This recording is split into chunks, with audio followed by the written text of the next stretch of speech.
Okay, we are live. Welcome back, everyone.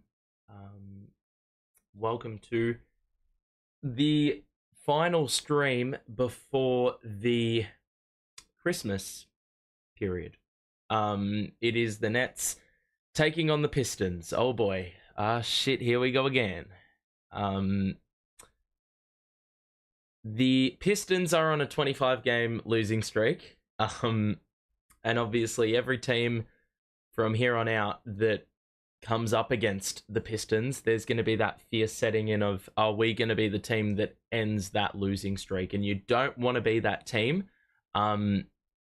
We come up against them 2 times in 4 days, and well, I think it's going to be important that we get the win today as opposed to waiting till the next game, because if we win today, I think we give us the confidence we need to get the job done the next time around. That being said, we're not going to worry about what's going to happen in the future. We need to worry about the now. Today, the injury report remains the same. The Pistons are starting Alzar Thompson. I think that's how you pronounce his first name. Bogdanovic, Ivy, Cunningham, and Isaiah Stewart. And the Nets are running the same starting five, which hasn't proven to be too reliable in recent weeks. So that is our starting five right there. We would have to try to lose to lose. I think that's a great way of putting it. The last time we lost to the Pistons, an interesting thing to note, last year we played them 4 times. 3 times we exceeded, I believe we scored 120, but we conceded 120 points. And as we know, this season, our record when conceding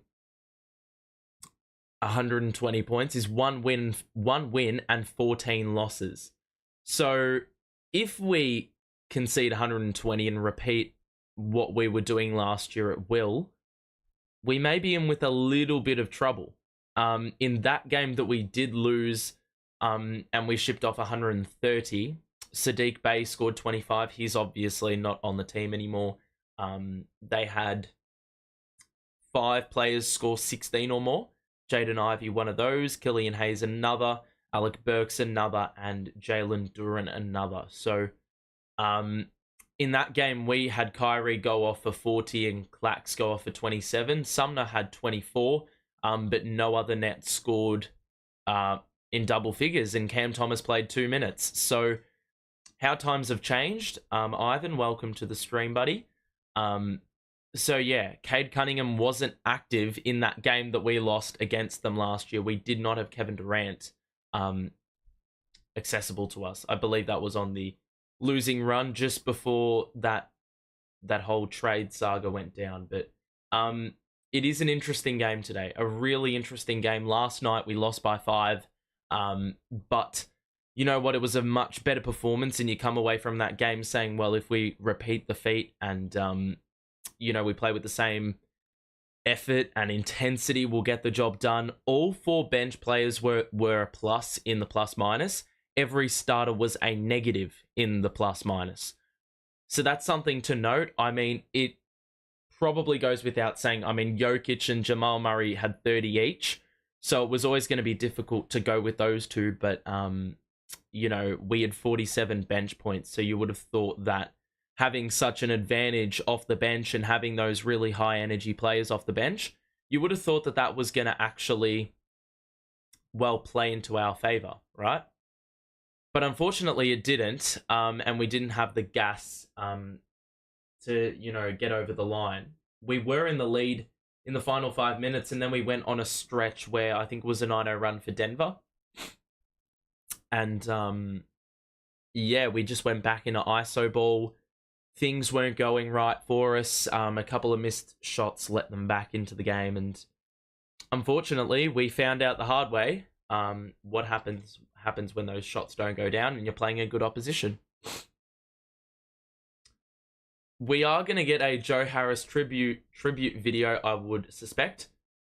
This West Coast trip has killed us mentally. We're still young. And upon that, we've suffered tonight. It's the right game to return to a run. It is.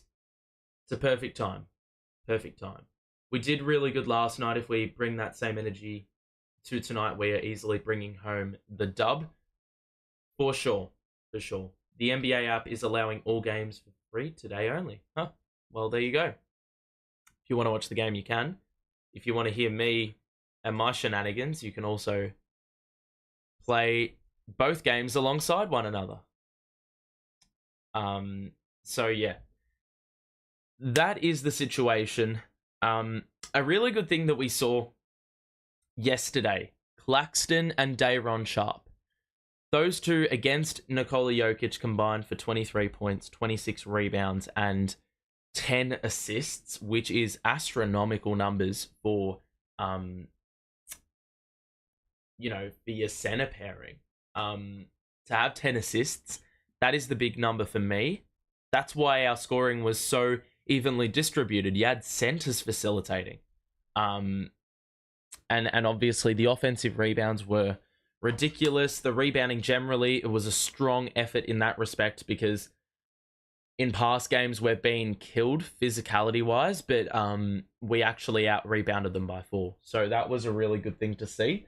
The only issue was we didn't force enough turnovers in the second half. And Jamal Murray had like a 26-point second half. So that was difficult to contain, and I really think we missed a trick not closing the game out with DSJ and Finney Smith on the court, because I think they were really, really vital in those bench minutes. So I think they more than warranted selection for the final 3 or 4 minutes. Instead, they got benched. Even Day'Ron made a case to close that game out. So yeah, pretty interesting sort of stuff there. With the way rotations went. Obviously, there was an insane amount of unrest with the way we went about the final possession, not boxing out Jamal Murray because he had 2 free throws. If he made both, it would have been a 3-point game. On the second free throw with them up 2, we missed it, but we had Cam Thomas boxing out Jokic with Finney Smith, and we had 2 wings down the other end of the floor, no centers on the court, and Jamal Murray was able to get it again and make it a 2-possession game, get it beyond doubt. So it could have been a lot of a different result, and it could have swung the other way. We could have been going into this game with a win and obviously riding that wave of momentum. So yeah, it was a little bit of a tough pill to swallow, but it's one of those games where in terms of moral victories is one of like the phrases a lot of people hate because you've lost. What good is there to take out of a loss? Well, for a team that was playing so poorly for like 5 straight games, you needed to see a performance with a little bit of extra fight, and it was good to see that we sort of returned to that sort of standard that we need to set. We're about to get underway for this first quarter, and the Nets, as we've mentioned, are starting with the same group. The Pistons have Cade Cunningham, Jaden Ivey, Ozar Thompson, Bogdanovic, former Net, and Isaiah Stewart. So they are not any taller than 6'9", but their point guard is 6'6". And we have the same 5 of Dinwiddie, Thomas, Bridges, Johnson, Claxton. Getting ready to start from the Barclays Center. Here we go. Come on, lads. I beg we get off to a good start. We've talked time and time again about a good start. If we don't start the game well, I've got a few reservations about this team. Because whenever we have the chase tail, we never get over the hump, ever.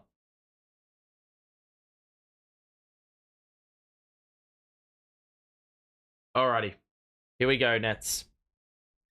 We're about to commence. I beg we don't lose today. I beg. If we lose, I think I may just...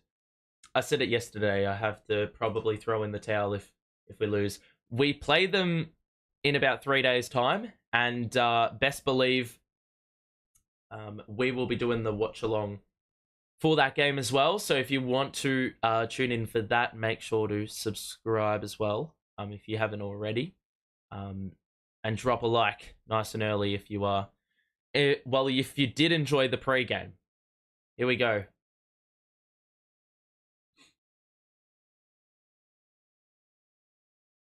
Come on, lads. I beg we win this game. If we lose this game, oh, I don't know what I'm going to do. I don't know what I'm going to do with my life. Here we go. Nets, Pistons. 2 teams on a losing streak. We're underway, and the Pistons win the tip. Hopefully, that is the only thing they win in this game. So underway, Bogdanovic will feed Cunningham, and he will send it out to Ivy, who drives the spin. He lost his footing. Thompson is able to recover, and he's fouled after he dunked it down. So that was already a near turnover for the Pistons. Somehow Ivy was able to extract it, and Thompson was able to score the dunk with a late rollover by Claxton, creating the foul. So an and one opportunity at the rim, and it is converted by Thompson. So first 3 points of the game, Detroit's way. So Spencer Dinwiddie will get it to CJ. Bit of off-ball movement here, but no one's actually coming to receive the ball. Bridges in the corner. Back out to Dinwiddie. Ice screen. Pass to Bridges. Down the middle. Kick out. Johnson catch and shoot 3. Oh my god. He hit the fucking side of the backboard. Not even. It was that bad. It went even further left. Bogdanovic will drive. Cunningham the 3. It's good. Excellent start. 6 points conceded in 1 minute. Oh, God. Bridges out to Dinwiddie. The high screen by Claxton. They're playing some zone early. Dinwiddie's fouled, and it will be 2 free throws. Ivy is going to pick it up. First personal of the game for the Pistons, and Dinwiddie will go to the free throw line to shoot 2.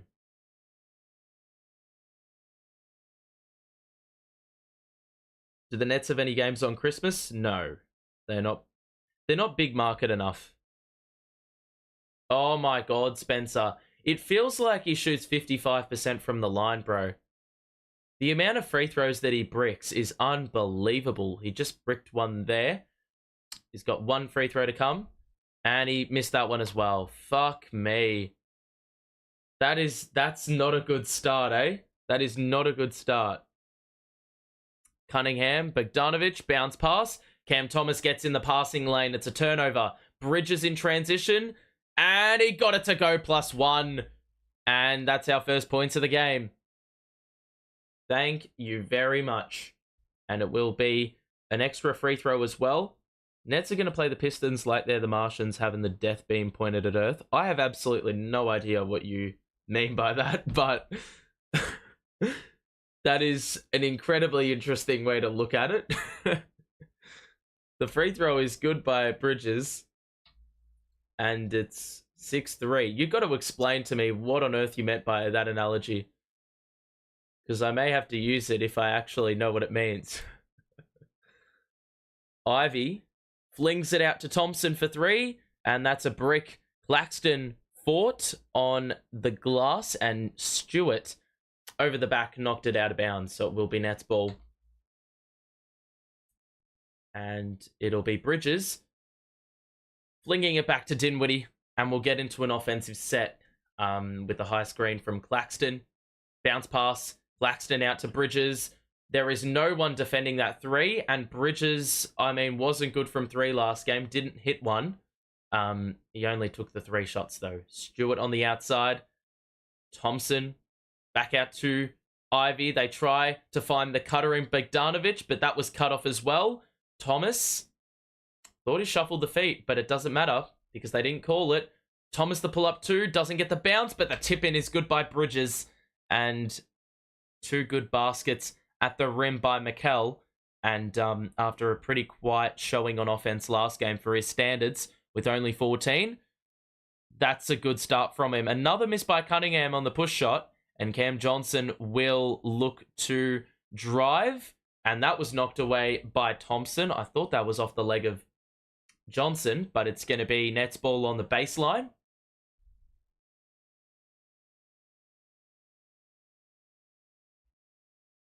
So it's going to be inbounded by Mikal. Pass to Claxton. Thomas will retrieve, picked up by Thompson. Drive. Oh my goodness, that was a bit of an audacious pass over the shoulder. And Bogdanovic ends up with the steal. That's an air ball by Ivy on the 3.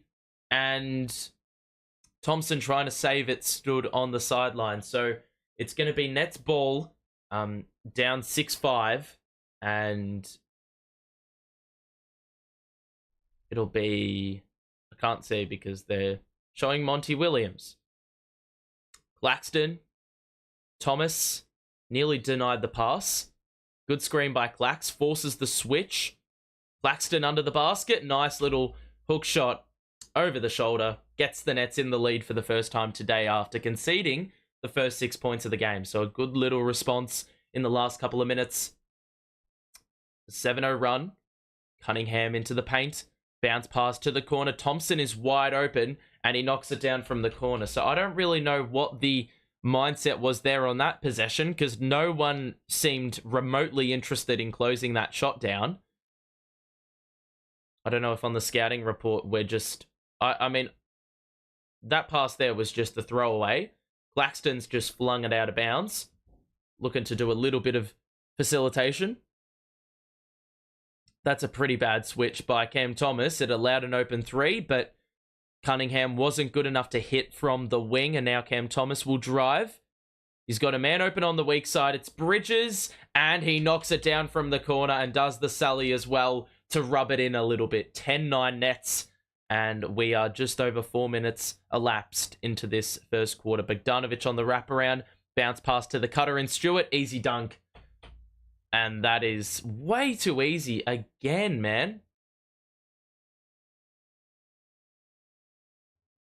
So, first few subs getting ready to check in. As if they're bringing on Joe Harris. How many DNPs has this guy got? There's going to be a foul on the floor. And it's Cam Thomas who drew it. As if Joe Harris hasn't played. He's picked up 15 million DNPs. Joe's going to get, I reckon, a nice reception. As if, bro, Joe is going to heat up. I can already see it. I can see it from a mile away, and Joe's getting a nice little cheer from the crowd. As if, man. Bridges, Sharp is into the game. Bridges uncontested on the mid-range, and he knocks it down. You sense this is a great game for him to actually find his feet again after he had a good little stretch in that 6-game win, or winning streak out of 7. If that even makes any sense remotely. Finney-Smith, good bit of physicality, and Ivy with a tough finish at the rim. So quite a few lead changes in the early going. The 5 on the floor at the moment is Mikal, Dayron, Dinwiddie, Finney-Smith, and Cam Johnson. Bridges will get to the elbow and shoot again and miss, and the rebound is secured by Isaiah Stewart, who will look for Jaden Ivey. He'll put the head down, he'll get one up, and he'll get fouled, but it's waved off as a shooting foul. It's going to be on the side. And we're going to get a timeout at the 6:29 mark of the first quarter with Joe Harris in the game and Bogdanovic in the game as well, for that matter. You've got to attack those matchups. They're not that quick. We know all too well Joe Harris cannot play defense. So, yeah. Neither team playing any defense. Well, yeah, neither team playing any defense, but neither team good enough to capitalize enough. Let's get the proper box score up. So at this stage, Mikal started really well. He's already got 9 points. Lax has 2 and Dinwiddie's got... Oh, sorry, Cam Thomas has got the 1. When did Cam get the 1? Pretty sure they fucked up the box score reading because Spencer Dinwiddie's the guy who scored the point. Cade Cunningham's got 3, but it's Thompson who's hit 2 threes. He's got 6. And if we actually look at the way the scoring's broken down, you can see they've already hit a couple of 3-pointers and are shooting it pretty well to open things. For the Nets, as we've seen, 4 of 6 shooting for Bridges, and we're shooting basically identical numbers. The free throws are a little bit concerning. Oh, it was Cam Thomas that hit the... When did he get a free throw? Do I just have short-term memory loss, or... I have no idea when he hit that free throw. Because he hasn't scored a field goal, so it wasn't on an and one. Oh, it was Mikal Bridges who made it. No. Yes. Yeah. He got an and one. I don't know why they've given the point to Cam Thomas. They're 2 completely different looking players. We've already had 2 turnovers, though, which is a little bit annoying. You don't want to give turnovers away. But yeah, that is the situation we currently are dealing with at the moment. 13-12, Pistons up.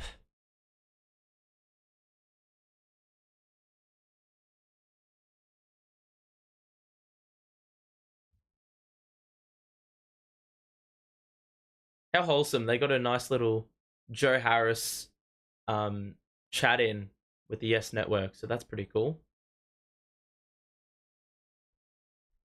You love to see when they really embrace former players, which is so nice to see. I beg, though, we don't give Joe Harris a legacy game, seriously. They're going to sit him in the corner and he's going to get open threes. That is incredibly poor drop coverage. I don't know what the fuck we're thinking with that. Wide open mid-range for Cade Cunningham out of the timeout. And it will now be the Nets on offense. Dinwiddie, Bridges cut, but they did not acknowledge that run. Finney-Smith cut down the middle. Dinwiddie will feed Dayron under the basket, and he'll score for 2. He had Joe Harris on him, and Joe Harris can't even play on-ball defense, so you really think he's going to be able to play post defense on Dayron? I don't think so. It's Cunningham now on the drive. They're looking for the lob. Please get the ball. Oh my God, how has it ended up with them? And Bogdanovic for 3 luckily bricks it, because my God, that is such an on-brand Nets 3-pointer to give away. Dinwiddie stops and goes, and then stops again, and now Finney-Smith fumbled it. Was able to get it to Dayron, though. Bridges cut down the middle. Oh my God, what a good take.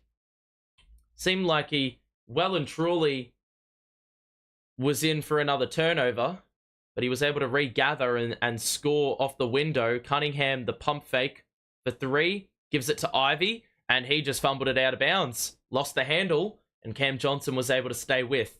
So the Nets can get this lead out a little bit further. Dayron with a good dime to Bridges on the previous sequence. And obviously we saw the other day the centers doing a great job of finding those cutters. We also said last game that in the pregame, Nets are 27th for cuts, and we know how good Bridges is when it comes to scoring in that aspect of the game. Finney-Smith, that's a good drive, and he scores with the right hand over Joe Harris.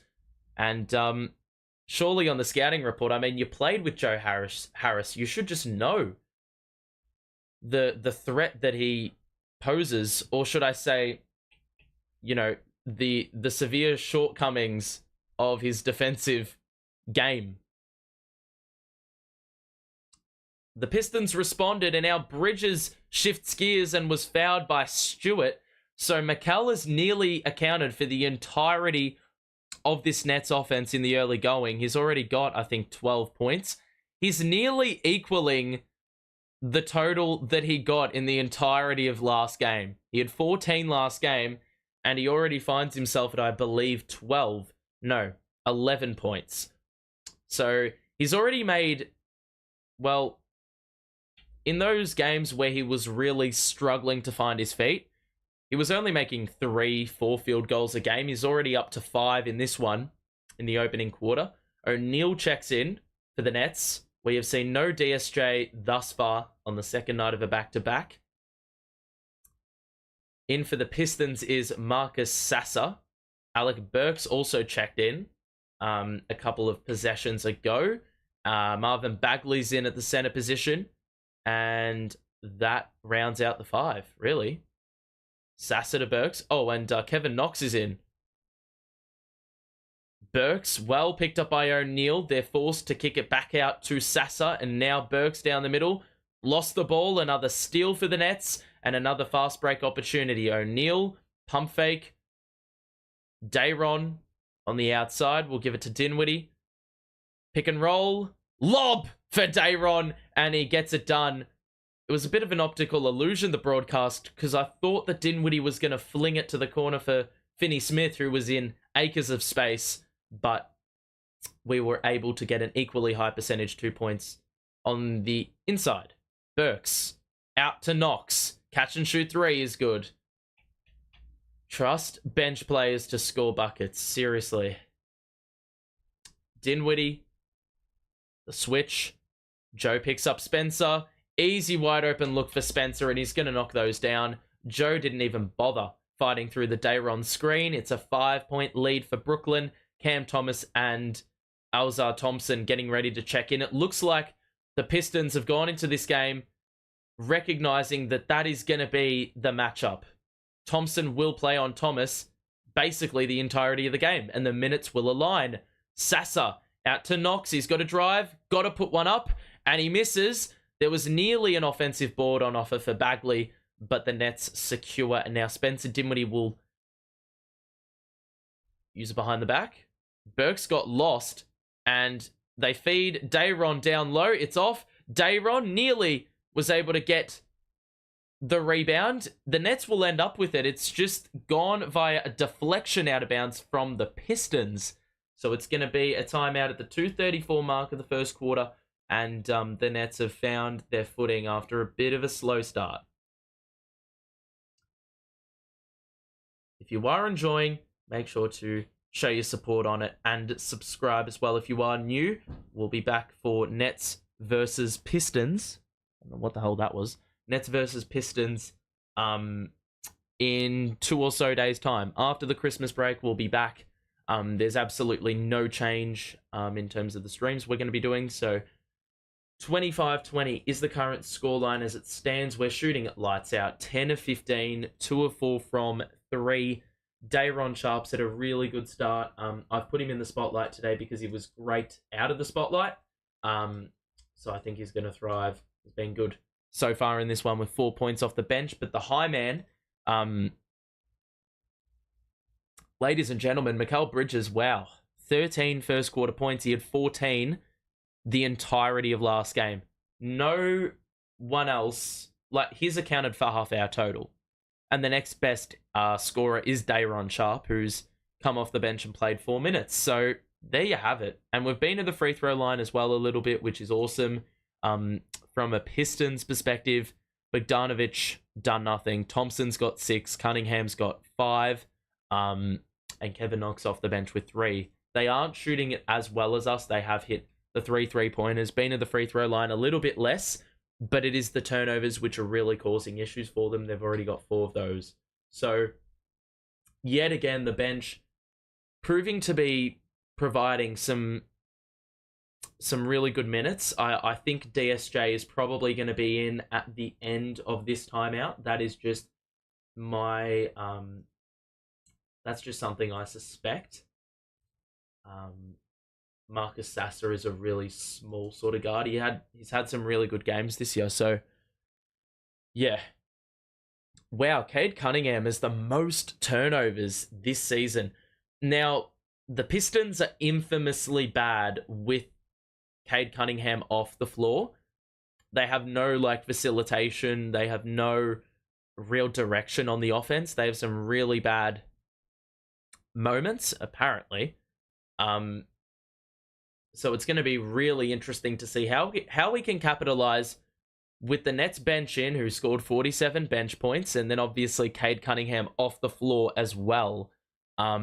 Those are two things that ultimately could culminate into something pretty dire for the Pistons, but we'll find out soon enough what's going to happen here. Cam Thomas is back in. Is Dennis just not good enough to play tonight? Was that a foul before the inbounds? We're in the bonus. Sasser with the foul. The ball was offloaded from the side after or before the foul was committed. So it will only be the two shots, not a shot and possession. Dinwiddie makes the first after missing both on his first trip to the free throw line.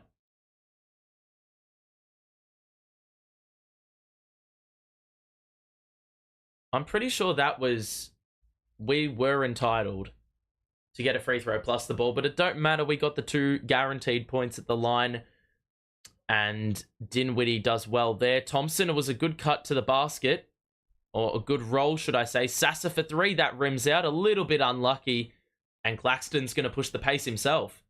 Leaves it for the trailing Dinwiddie. Rhythm three, and that's off. A rebound by Bagley, who flies in. And now Burks to Thompson. Now Sasser.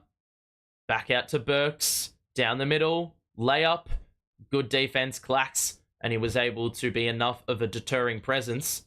Dinwiddie was a bit unsuspecting as Claxton passed it to him. But we still have it.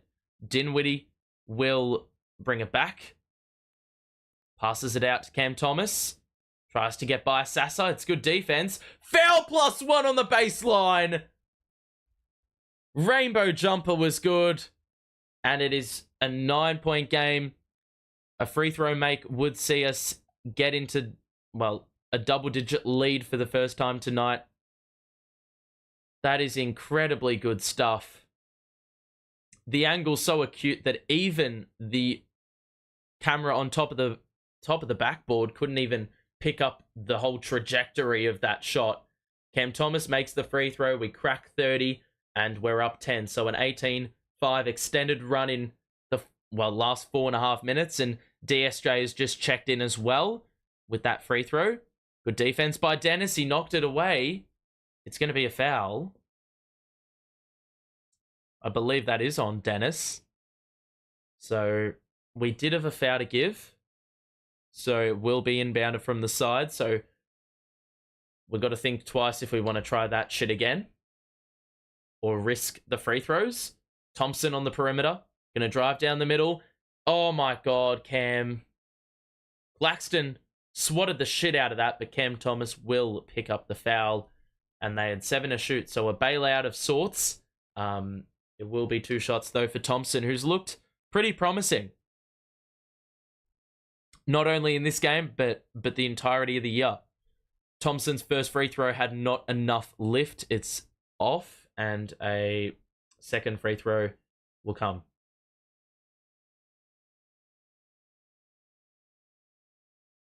If you are enjoying the stream thus far, make sure to show your support on it and subscribe as well. If you are new, we'll be back for the second meeting between these two sides in about 3 days' time. So make sure to tune in for that. How has Cam Thomas not gotten a whistle off the ball? They're trying to blitz Cam Thomas. Good pass to Claxton. O'Neal. Gonna drive. On the baseline. Cutter was Dennis. And it's gonna be Nets ball with 1.5 on the clock. Thompson thought that it was off the Nets. I can't help but think that Claxton, when Cam Thomas is blitzed, it's usually by the center. So Clax needs to exploit the center being on the perimeter and just get into the restricted area. Claxton gonna shoot a mid-range, and that didn't even hit the rim, and we're gonna get a stoppage. So it's going to be a shot clock violation. The Pistons with possession, 58 seconds to play. In this first quarter, it's Thompson who will inbound to Sasser, and Dennis Smith Jr. is going to pick him up immediately. Good defense. And he forced the turnover. Was able to cause enough panic. And it's Nets ball. Those are the little nuancy details that, you know, Dennis Smith Jr. enhances and brings to this team. Go Clax. Push shot. By himself. He knew he missed it. Try to chase it up. And, oh, wow. How have they fucked that up, the Pistons? I mean, they had possession on numerous occasions, but in all the wrong places. Falling out of bounds. And when the pass was probably a little bit out of reach. So, it's going to be Nets ball again. More second chance points on offer. See, that's what I like from Clax, though. Recognizing that sort of blitz scheme that they're trying to go with.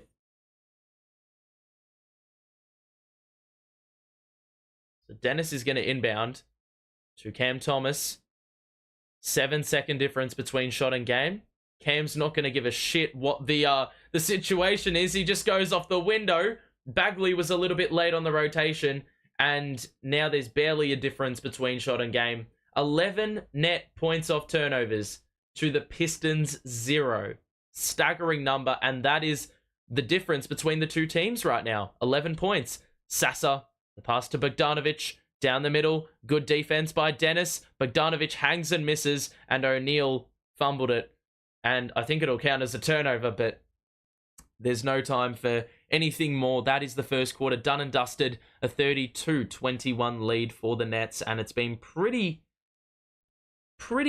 chill, if I'm honest, in this first quarter. We're up by 11, and it's been pretty effortless. The Pistons really aren't that good, are they? If we lose to this mob and choke the lead, well, then I've got no words for this team, man. But right now, the Nets have gotten 13 points from Mikal Bridges. He's, well, shooting the ball incredibly well. Cam Thomas with 6. And then Dorian Finney-Smith with a team-high plus 12 off the bench. The good thing is only 2 turnovers, so we haven't really given them, you know, anything to sort of feast upon as a team who probably struggles with the half-court offense. 12 of 20 shooting the Nets, so really good.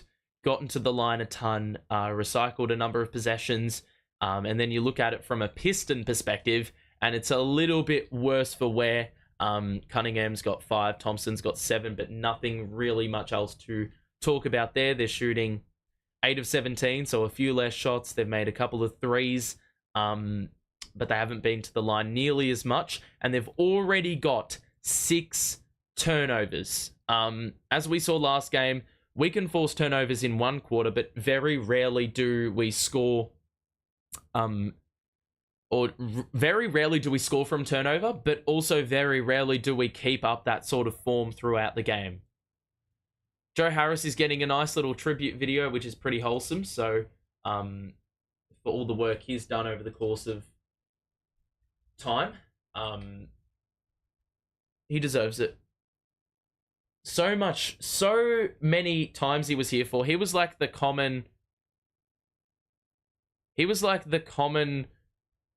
commonality of all the eras. Is he getting chants in the Barclays? It's pretty vocal in there. He's getting that round of applause.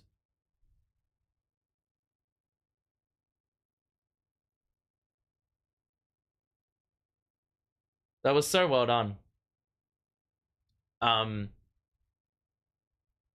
Like, Joe Harris was here for, like, when we were super shit, like the 20 win season, the playoff run with D'Lo. He was there for the KD, Kyrie, James Harden eras. He was there post those eras. So he toughed it out. he was a trooper. Joe was a trooper, and he got a lot of unnecessary hate for, even though he blew it in the finals, or sorry, the playoffs. That 7-game series in I don't know what year it was, 2021. That'll go down in the history books. We resumed for the second quarter, and Cam Thomas scored on one leg. Cam Thomas was able to get a steal, but then he lost it again. So basically cancelling out what he just did, and Kevin Knox, the sniper in the corner, knocks it down for 3. So they turned absolutely nothing into a 3-pointer right there. And those are the kinds of plays the Pistons are going to need to rely on to get it done. They had no points off turnovers in the first, and they've already gotten, 3 more than they did in 1 minute of second quarter action. Dennis, got to shoot it. Shoots a deep 2. What the fuck? And it's going to be a rebound for Cade Cunningham. Good pass to Knox. Oh! Jesus Christ, that is a ferocious slam by Kevin Knox. Was that a foul or a timeout? I don't know. That was way too easy. Terrible early called offense. Fucking hell. Or early offense. Or terrible early set defense by the Nets. We didn't set up. And as much as we missed the shot up the other end, you got to be a lot more reactive than that. How about the KD toenail era? Yeah, that freeze frame is going to go down in the history books. And it lives rent-free in my head a little bit too much, but I don't talk about it. And you don't need to talk about it. It's done.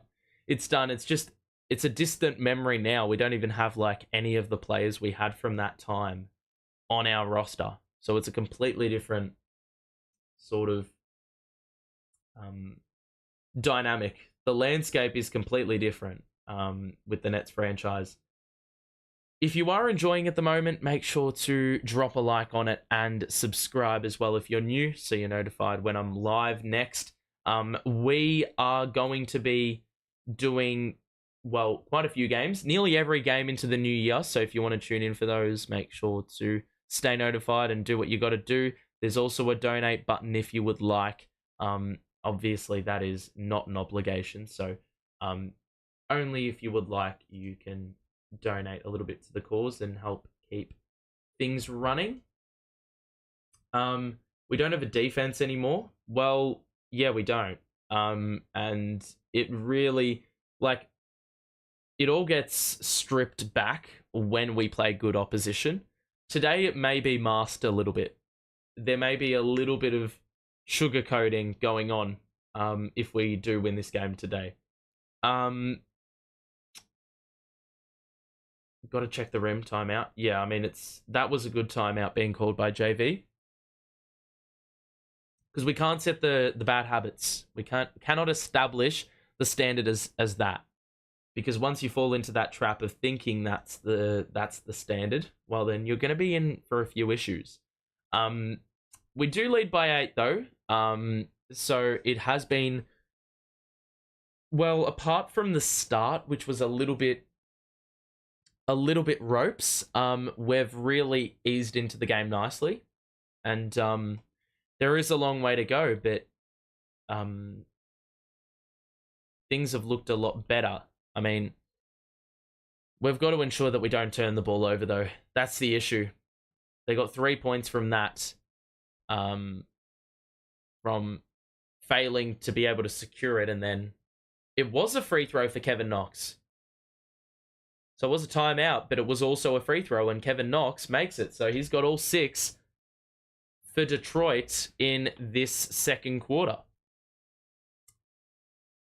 So they start well like they did in the first quarter. Dennis down the middle, back out to O'Neal. Finney Smith is open for a corner 3, and he hits. And Dayron was also there boxing out, ready to get the offensive rebound in the case of a miss. 37-27. the scoreline. Bagley on the perimeter, going to find Bogdanovic, who's going to post up Dennis Smith Jr. Numbers collapse. Bogdanovic gets one up and scores over the top, and it's back down at 8. I believe those are the first 2 points of the game. Cam Thomas, high screen. Cam Thomas. What? I think the foul was on Dayron, but that was an incredibly late whistle. What? That is nearly phantom. There was a mild trip up in that screen, but that's nowhere near as obvious as some of the others. Bagley, gonna try find Bogdanovic again. O'Neal deflects, gets the steal. Now Dennis down the middle. One more for Dayron. The pass wasn't saucy enough. Bodies are flying on the ground. Bogdanovic sweeps it up, gets the extra pass up to Knox. One more, and there's going to be a foul. Thompson was ready to send one up, and Kevin Knox was fouled prior. So a lot of turnovers in this second quarter, nice and early. We only had 2 in the first quarter. I reckon we've got about 3 or 4 to our name in this second quarter.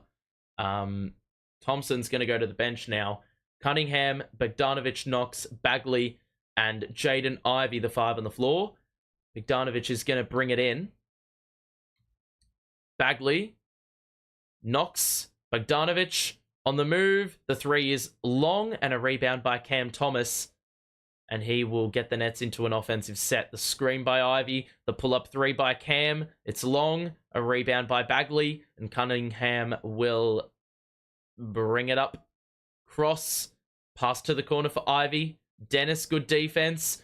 Good defense. Good extra feed, though, to Bagley, and the footwork was superb. He was able to bypass 2 defenders, and it's back down to 6. So a much better second quarter by the Pistons. Thus far, Finney-Smith for 3. That looked off as soon as he brought it into the shooting motion, and the Pistons can cut into the deficit some more. Cunningham, the screen, the drive over Dayron. It's off. The rebound by Finney-Smith. We're going to push the pace, but the Pistons have the numbers. A 4-on-2 edge. Oh, wow. That's an open 3, though, for Dennis, and he hits back on the 3. And, wow, the Pistons save it. Ivy diving onto the hardwood. That's a good bit of acceleration by Ivy. Bagley, the push shot was left, and a rebound for O'Neal. And he will fling it to Thomas. Layup. That's a foul. And it's going to be 2 free throws. So Cam getting to the line well here. I believe this is his 3rd trip to the line in this game.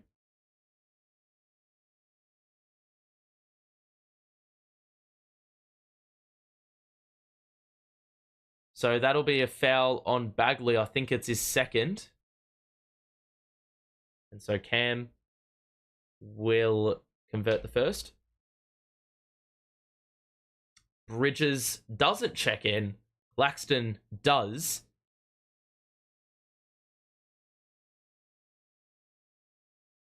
Man, Cam Thomas is averaging 29 in the last 4. 50% from the field and nearly 46% from 3. Cam Thomas makes both. Back up to 8. Ivy picked up by Dennis. Bridges still at the scorer's table, getting ready to check in. Bogdanovic is blocked, but also fouled by Clax. 2 free throws for him. So we've seen 4 free throw attempts for Detroit. We've seen 10 for the Nets.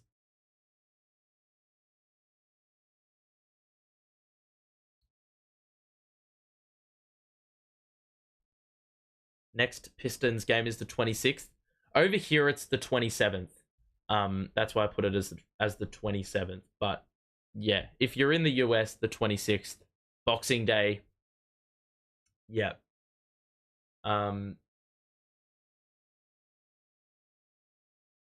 Okay. Second free throw for Bogey. That's good. And it's now a 6-point game. The Pistons deficit sliced in half since quarter time. The starters 3 of the starters back in for Detroit, making quite a few subs. O'Neal, pump fake, got by Bogdanovic, layup, got it to go, O'Neal. Bro, Royce in the last 2 games has decided I'm going to actually take layups, which is a pleasant surprise because the percentage of 3-pointers is ridiculous with Royce O'Neal, like compared to other shots. Bridges, Finney-Smith corner 3, it's off. We had Dennis open under the basket, but no one looked for the cutter. They went immediately to the corner, probably by default. Bogdanovic, edged O'Neal out of the way, and that's a good fast break opportunity for the Pistons, which they capitalized on. Jalen Wilson's getting ready to check in. Dennis, open 3, they went under the screen. Dennis hits from the outside. A nice top of the key tray. And now Burks in the corner will send it back out to Stewart, who will try his luck from the perimeter, and he will hit as well. So I know going into the league, he did not have a 3-point shot, but he's developed that. They've got 5 threes in the game, actually more than us. Dennis into the paint, skip pass to O'Neal, drive on Bogdanovic, and he has to roll it back out himself. Someone has got to get the pass. Bridges attracts 2 defenders. I couldn't even say attracts. And Finney-Smith hits the 3 from the corner. That's a good find by Mikal, a good cut down the middle, and it really just opened things up for the rest of the Nets offense on that sequence. Because for about 15 seconds of the clock, it did not look great. It looked pretty dire, as a matter of fact. Good acceleration by Ivy, and Dennis with the wrap-up as Ivy went up. So it's going to be 2 shots for him as well. So, good bit of acceleration. O'Neal with the no-look. And I think that was a bit unnecessary, because I don't think O'Neal was ever going to try the pass that he was faking anyway. So it's really hovered at this margin for much of the second quarter. Subs in is Cam Johnson and Wilson. I like the inclusion of Wilson with Finney-Smith going to the bench, because you want that physical sort of player, and Jalen Wilson is a very, very good, he possesses the right mentality with when it comes to the offensive glass side of things. So going to be interesting to see what he contributes in potentially a short stay on the court. Claxton, they're looking for Bridges or Johnson. Claxton's actually going to do a bit of dribbling. Johnson, the pull-up 3 off the dribble. That's off. It's going to be a foul, and Wilson was the guy who drew it because I think they were holding him down as he tried to go for the offensive rebound. So it's going to be Nets on the side, up 7. Yeah, it's a lock-up by Jaden Ivey. Johnson, the pull-up 2. He got it to go, and that was wide open, and you've got to hit those. And, well, that's another good 2 points for the Nets. Stewart fakes the handoff to one, then gives it to the other in Bogdanovic, and that's one of those bullshit ones where you extend your arms and you wait for the opposing player to basically chop at it, and I think that's what we did. So Bogdanovic at the line again. A lot of free throws in the second for the Pistons. They are already in the bonus. So slowly, they're getting the disparity that they were facing in the first quarter. That disparity is well and truly going away with every set of free throws that the Pistons take. And they're hanging around purely because of these free throws. The second for Bogdanovic is good. And I believe that now means the Pistons and the Nets equal on free throw attempts. Dinwiddie, wraparound for Johnson, layup, didn't get the lift, wanted the foul, not going to get it. The Pistons run it up, pull up 3 by Burks. That is a poor shot because I think they had the numbers as well, and Burks decided to pull up for 3. So, questionable decision making.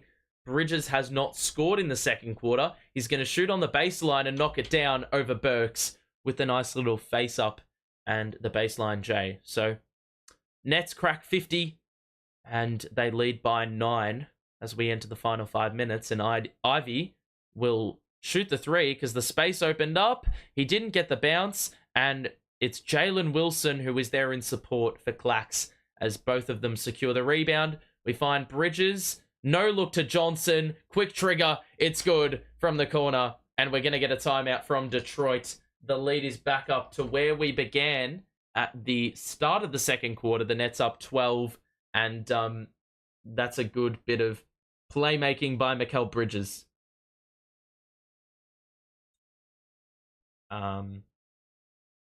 O'Neal was nice last season. He's actually shooting a career best percentage from 3 this season, which is a little bit confusing because it feels like he's had a little bit of a downer sort of this season. But nah, he's been really good. If you are enjoying the stream, make sure to drop a like on it, of course, and subscribe if you are new. We'll be back for the next game, which is Nets Pistons, the second meeting between the two teams, from, I believe, the same time, if not a little bit earlier. The box score would indicate that the Pistons aren't actually playing that badly. Although the problem is their defense has been a little bit, it's left a little bit to be desired. Mikal's got 16 points. Finney-Smith's got 8 off the bench. Cam Thomas is 9. So pretty good contributions there. And you can see we're shooting at the lights out. 57% from the field, 43% from 3. We've had a couple of turnovers in the quarter, but it's gotten better as the quarter's worn on.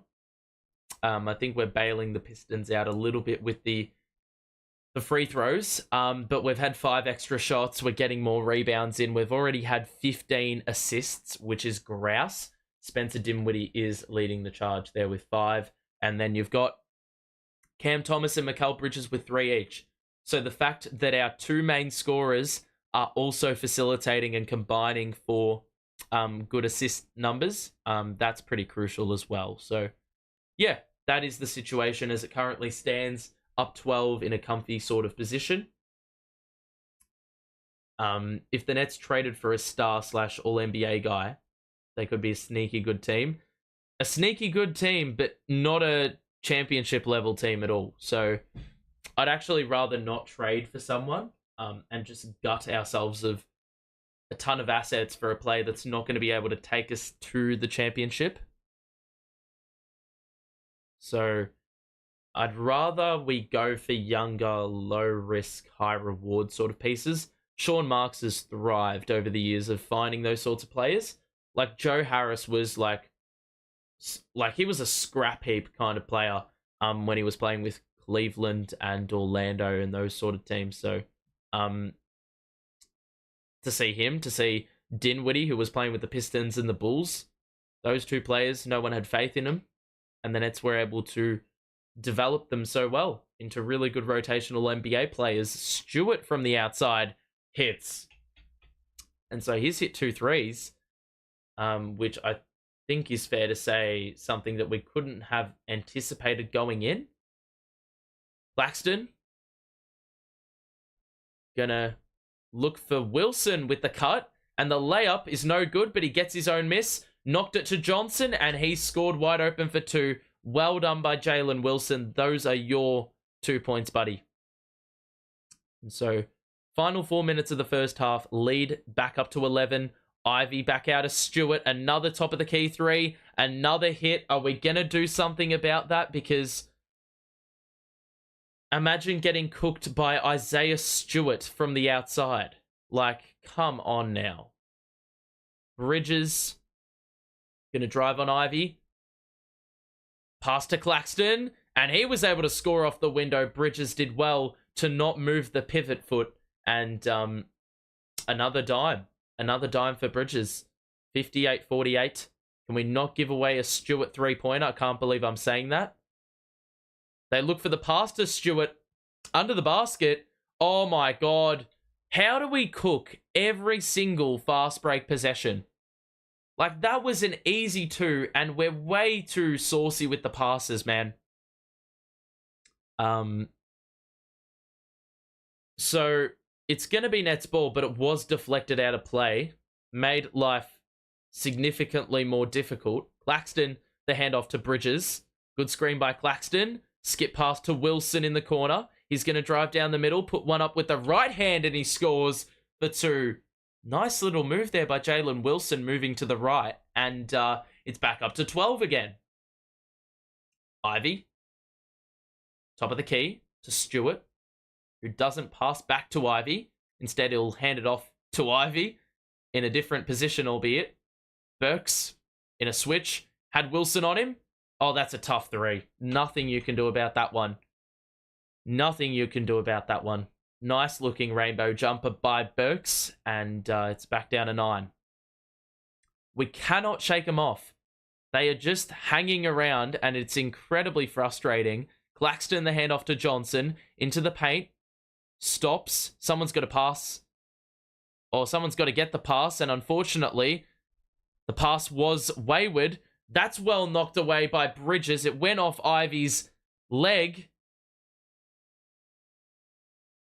Ivy is incredibly annoyed with this, because I'm pretty sure he got absolutely swiped on the arm and there was absolutely no call going his way. So that's what happens when you're a shit team. You don't get favored by the referees, and I think that was a common case of that happening. And so Nets will get the benefit of the doubt there. Dinwiddie, the layup, was blocked. Probably hung in the air for too long. That was fairly predictable, and it was swatted out of play. There will be a sub, and it's Cam Thomas checking in for Jalen Wilson. Good minutes there by Jalen. Short amount, but yet effective. Claxton is fouled, or is it Bridges off the ball? One or the other. It's going to be a foul on the floor, though. We are not in the bonus as of yet. So 60-51. And Johnson will trigger in. And that's going to be a foul before the ball was even inbounded. So it's going to be a free throw plus the ball for the Nets. And that's nearly the second time that's happened today. I say nearly because it did happen before, but they didn't call it. So Mikal at the line to shoot 1.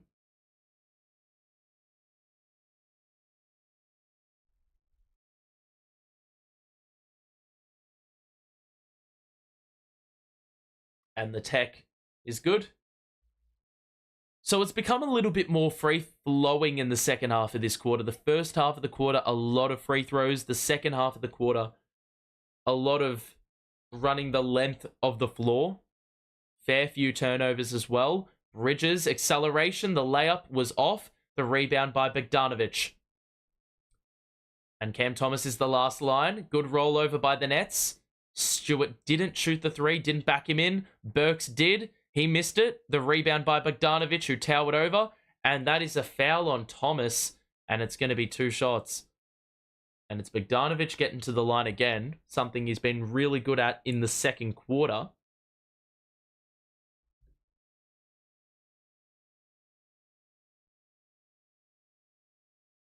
So 2 shots coming up now. 3 personals for Cam. And that probably emphasizes the importance of getting the game over and done with long before the back end of the game. You know, when things can tighten up and you need your best players on the floor at all times. Cam will go to the bench as a result of managing those fouls, and in comes DFS.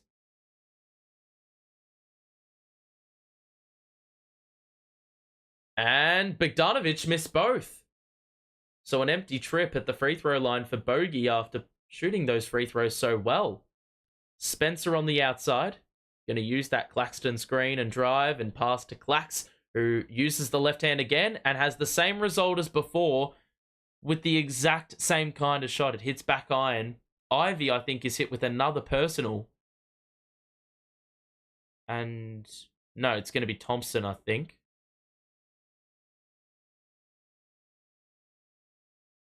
So Clax is going to shoot a couple.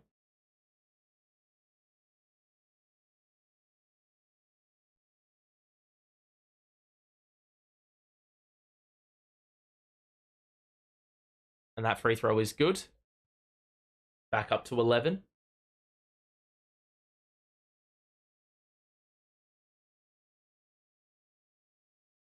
Interesting that they haven't closed this first half with Cade Cunningham on the court. He hasn't been great, admittedly, but yeah, not a good indicator. Ivy is doing the facilitation duties to close out this first half. Ivy picked up by Dinwiddie.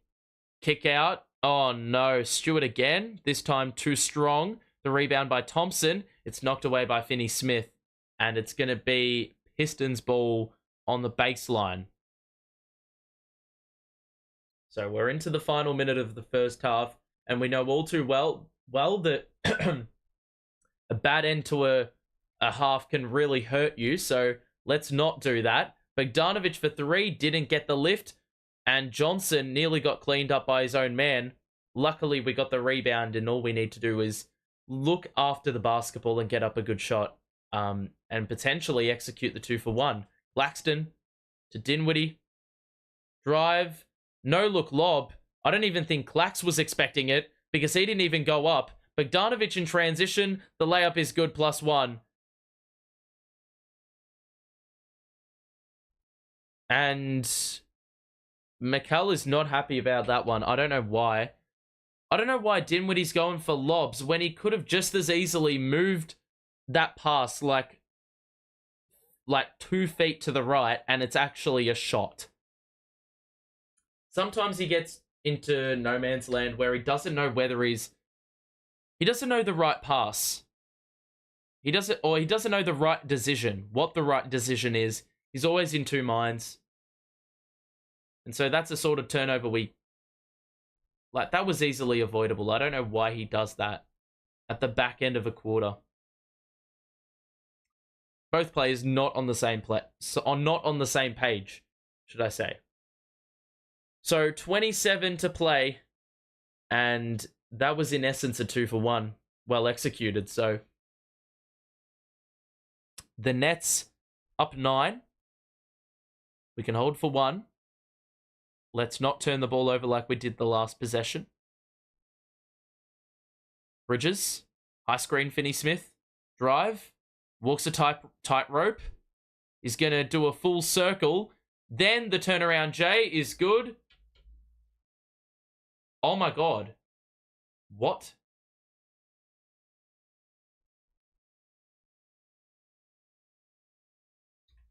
There's a loose ball foul against Cam Johnson. And he's given away 2 free throws. What a fucking idiot. Seriously. Why would you do that? That's just incredibly dumb. With 3.8 seconds left in the first half, they have to take it the length of the floor to get it up there. Even if Mikal did miss. Instead, you've just cancelled out the Bridges bucket. And now you've given more free throws to Bogdanovic. He's making an absolute living at the line. So, Claxton back in. And it's a 10-point game. 1 free throw to come here for Bogdanovic. We've got one player who is in the offensive half of the court. Bridges, 2 to shoot. 1 to shoot. Got to get one up on one leg, and that was an air ball. Jesus Christ. So, that's pretty poor stuff by Cam Johnson, but we lead by 9 anyway. It wasn't particularly convincing that second quarter. I mean, we did score another 33 points. So I guess that's a great thing to take away. The only issue is we shipped off 35. So, yeah, that's not ideal, conceding 35 to Detroit. But yeah, that is the current situation we find ourselves in, up 9 points. We will look at the box score. If you are enjoying this stream, you know what to do. Make sure to drop a like on it and subscribe as well. I will be just taking a sip of water. And now I will be bringing you the box score. The box score check. The infamous box score check. Here we go. You can see the situation right now. As it stands, Mikal Bridges is leading the way. He is clear of the next best. He is shooting the ball incredibly well with 5 dimes in there as well. So a really complete first half by Mikal Bridges. Potentially a double-double watch. There's reason for that. Spencer Dinwiddie, 5 points, 5 dimes. Cam Thomas with 9 and 3. He has got a steal as well, but a couple of turnovers. The turnovers did start to pile up in the second quarter, which wasn't great. But overall, a pretty good first half. Yet again, every single player that saw action on the court has scored. So that is definitely a positive to take away. And we've had the 18 dimes in the first half. So that is another good thing to take away. We've had the 13 free throw attempts, 6 threes made, shooting the ball well, so you can't really ask for much, much more. The only issue is this. Now, they've gotten 13 points from Bogdanovic, but look at the amount of those, look at the percentage of points that have come from the free throw line. He's made 7, and the potential for more as well, because he missed 2 on 1 trip. So he's been pretty good, even though he hasn't really shot the ball. Isaiah Stewart has hit 3 threes, and that's why he's the second best scorer in the game for the Pistons, and Kevin Knox has 9 points on good efficiency. So as much as they are not shooting the ball nearly as well as us, they are shooting it. Hang on a second. I just wanted to see how many shots we have. We've got 44 shots. They've got 38. They've made 8 threes, so a couple more free throws made. As well, on top of the 3-pointers. They've still had 8 turnovers, but they cut down on the turnovers in the second quarter, and that's why they scored 35. We're very lucky that we scored 33, because that is a typical sort of quarter where you concede 35 to a bad team and you let them back into the game. Now, we are still, we're still keeping them, out of reach in a way. Like, they're still a certain distance away from us, but this game well and truly could have been done and dusted and in the books if we could have just kept them off the free throw line. And if Isaiah Stewart didn't decide to make all 3, or well, nearly all 3, his first 3 3-pointers. Him and Kevin Knox have combined for 5 of their 8 threes. Who would have thought that was the contribution they were going to be getting? Cade Cunningham's only played 10 first half minutes, and I don't know if that's injury management, or I don't know if that's an injury. I don't know if that's just an attitude problem. I've got no clue. But the fact he's playing less minutes than Kevin Knox and Alec Burks, that's... I don't really know what the thinking is behind that, right? So yeah, that's the first half done and dusted.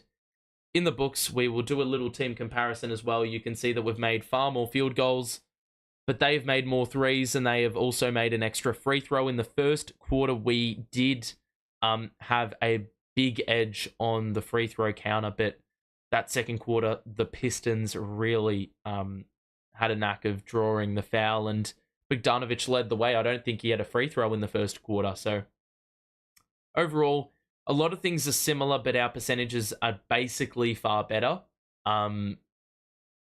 Yeah, the steal number's pretty good. The turnovers probably need to turn that down in the second half. Now, the Pistons average 109 points. If we even let them bypass that, I'm going to be disappointed. Because they are not that good. They've gotten all these free throws. Turnovers, they're very much prone to turning the ball over per game. So we need to ensure that number pushes 16 and we don't go over 12.5. And then, are there any other things that are worth looking at? Assist to turnover ratio. I think that's because Cade Cunningham is so turnover prone that number is so low. The 3-point percentage, they are the worst in the league. So it is sort of a crime that they are shooting it that well from three in the first half. And obviously, I don't think Isaiah Stewart is going to shoot 4 threes and make 3 in the second half. That is just, I don't think that's going to happen, right? So that is the first half in the books, done and dusted. Let's just hope that we don't choke.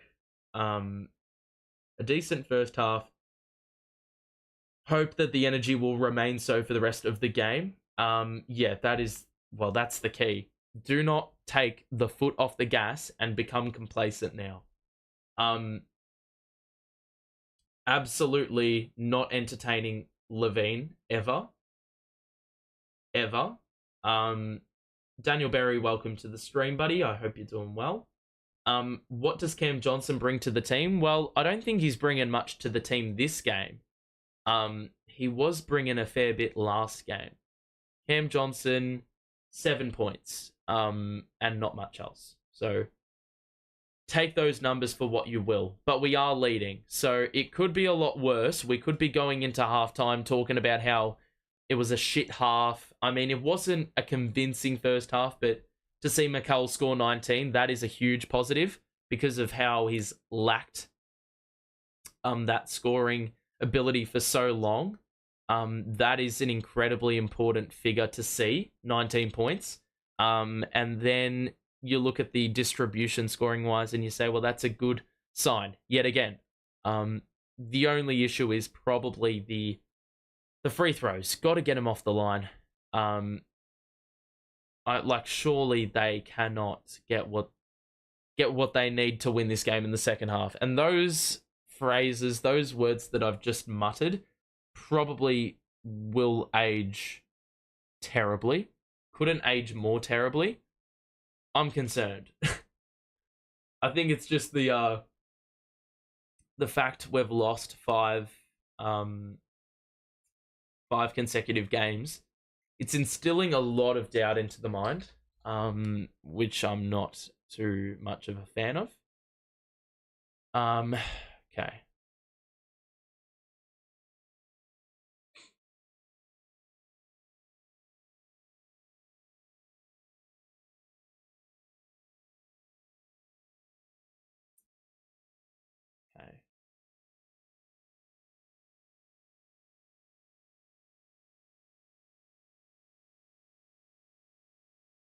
Okay.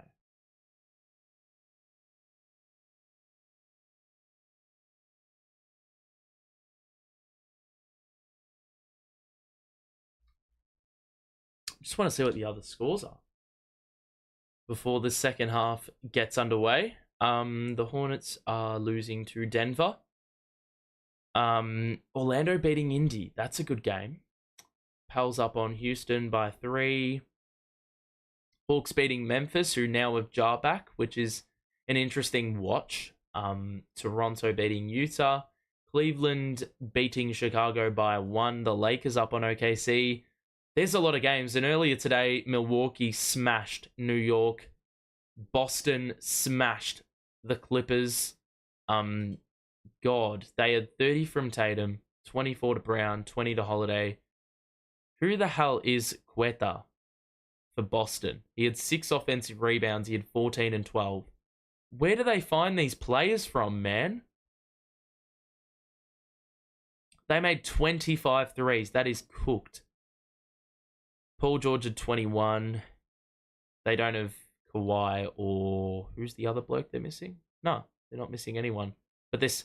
Wow, they were starting Amir Coffey and Terrence Mann. Terrence Mann went 0 of 10. That is disastrous. Right, so... Second half, what are the thoughts going in? What are the thoughts going in? I mean, my thoughts, I know what my thoughts are. Get the job done nice and early. Get the job done nice and early because we well and truly cannot afford to keep this team in the game. If it is anything under 10 points going into three-quarter time, I have serious concern for the potential fall off in the last quarter. But like, we're one shit quarter away from the Pistons taking the lead. So really are not really, what's the word? I'm not very I don't even know what the word is. Yeah. I don't know. I don't know what I'm saying. I think I'm just going to stop speaking for a moment. Oh my god, please win. Please. Just win. It can't be that difficult, can it? We need a decent margin heading into the final 2 minutes. We need a decent margin heading into the final quarter. Don't even let it get close to the final quarter. Like, we need to decide the game in the final quarter. I want no business with that. Zero business.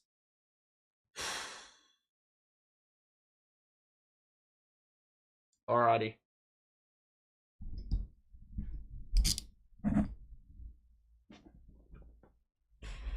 Hopefully I can sit back and relax for this second half and it's not too stressful. I swear if we lose this. I've got like nothing else to say apart from if we lose this. Because if we lose this,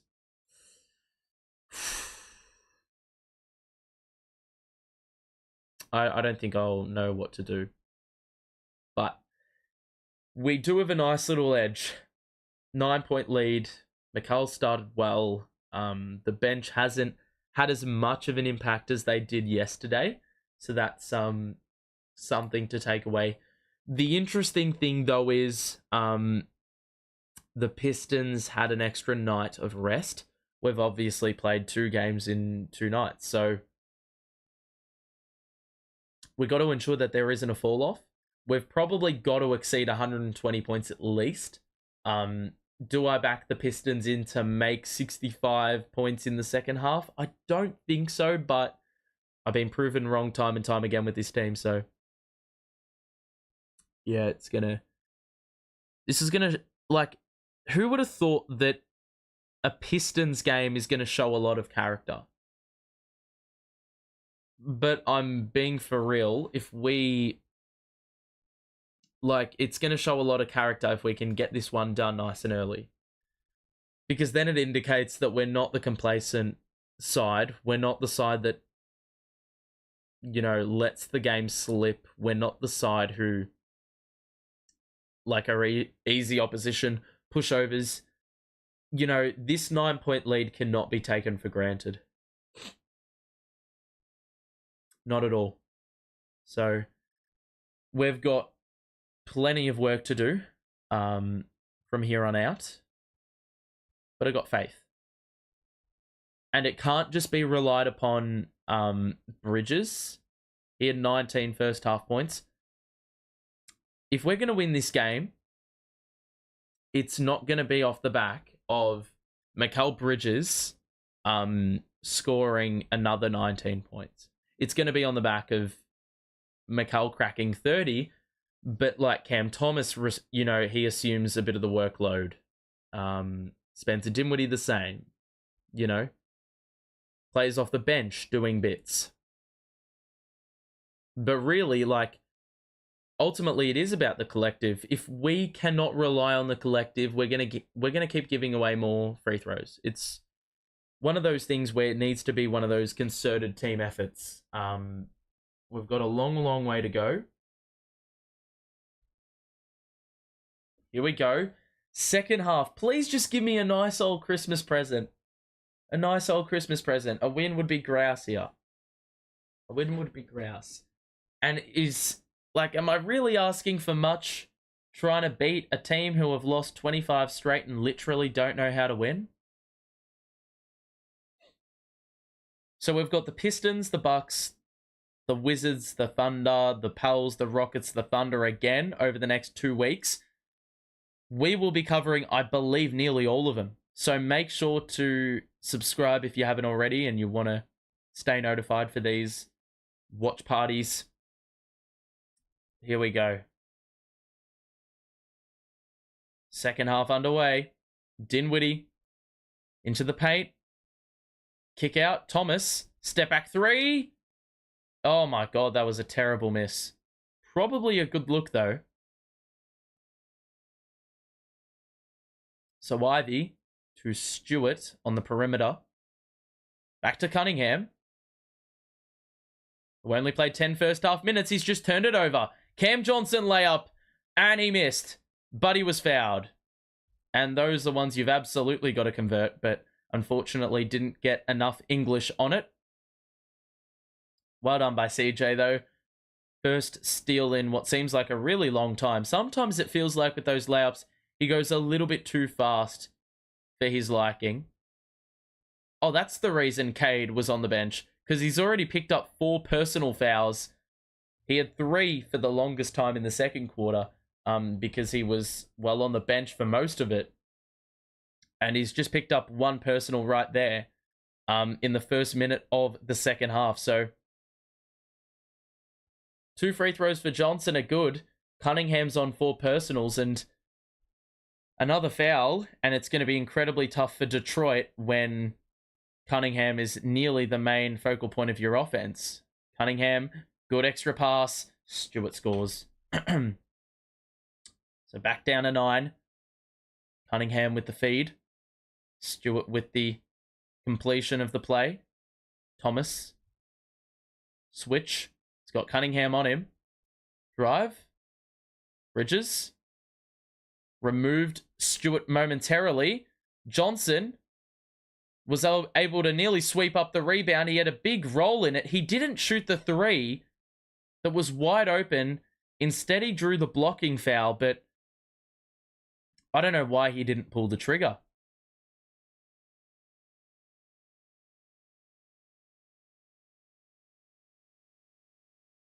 So Mikal Bridges going to inbound to Claxton. Now Bridges cannot get the wraparound pass. They've got to find him. They've got to find someone. Johnson comes over to help. He drives on Cunningham. Extra pass. Claxton, the alley-oop. Oh, wow. That was incredibly unnecessary by Clax. A little bit of extra on that dunk. Right in the face of Stewart. And that's one guy you don't want to beef with. Because, mate, if he had the audacity to chase LeBron James into the tunnel, well, then you know he's not to be messed with. That's a 3 by Ivy to get it down to 8.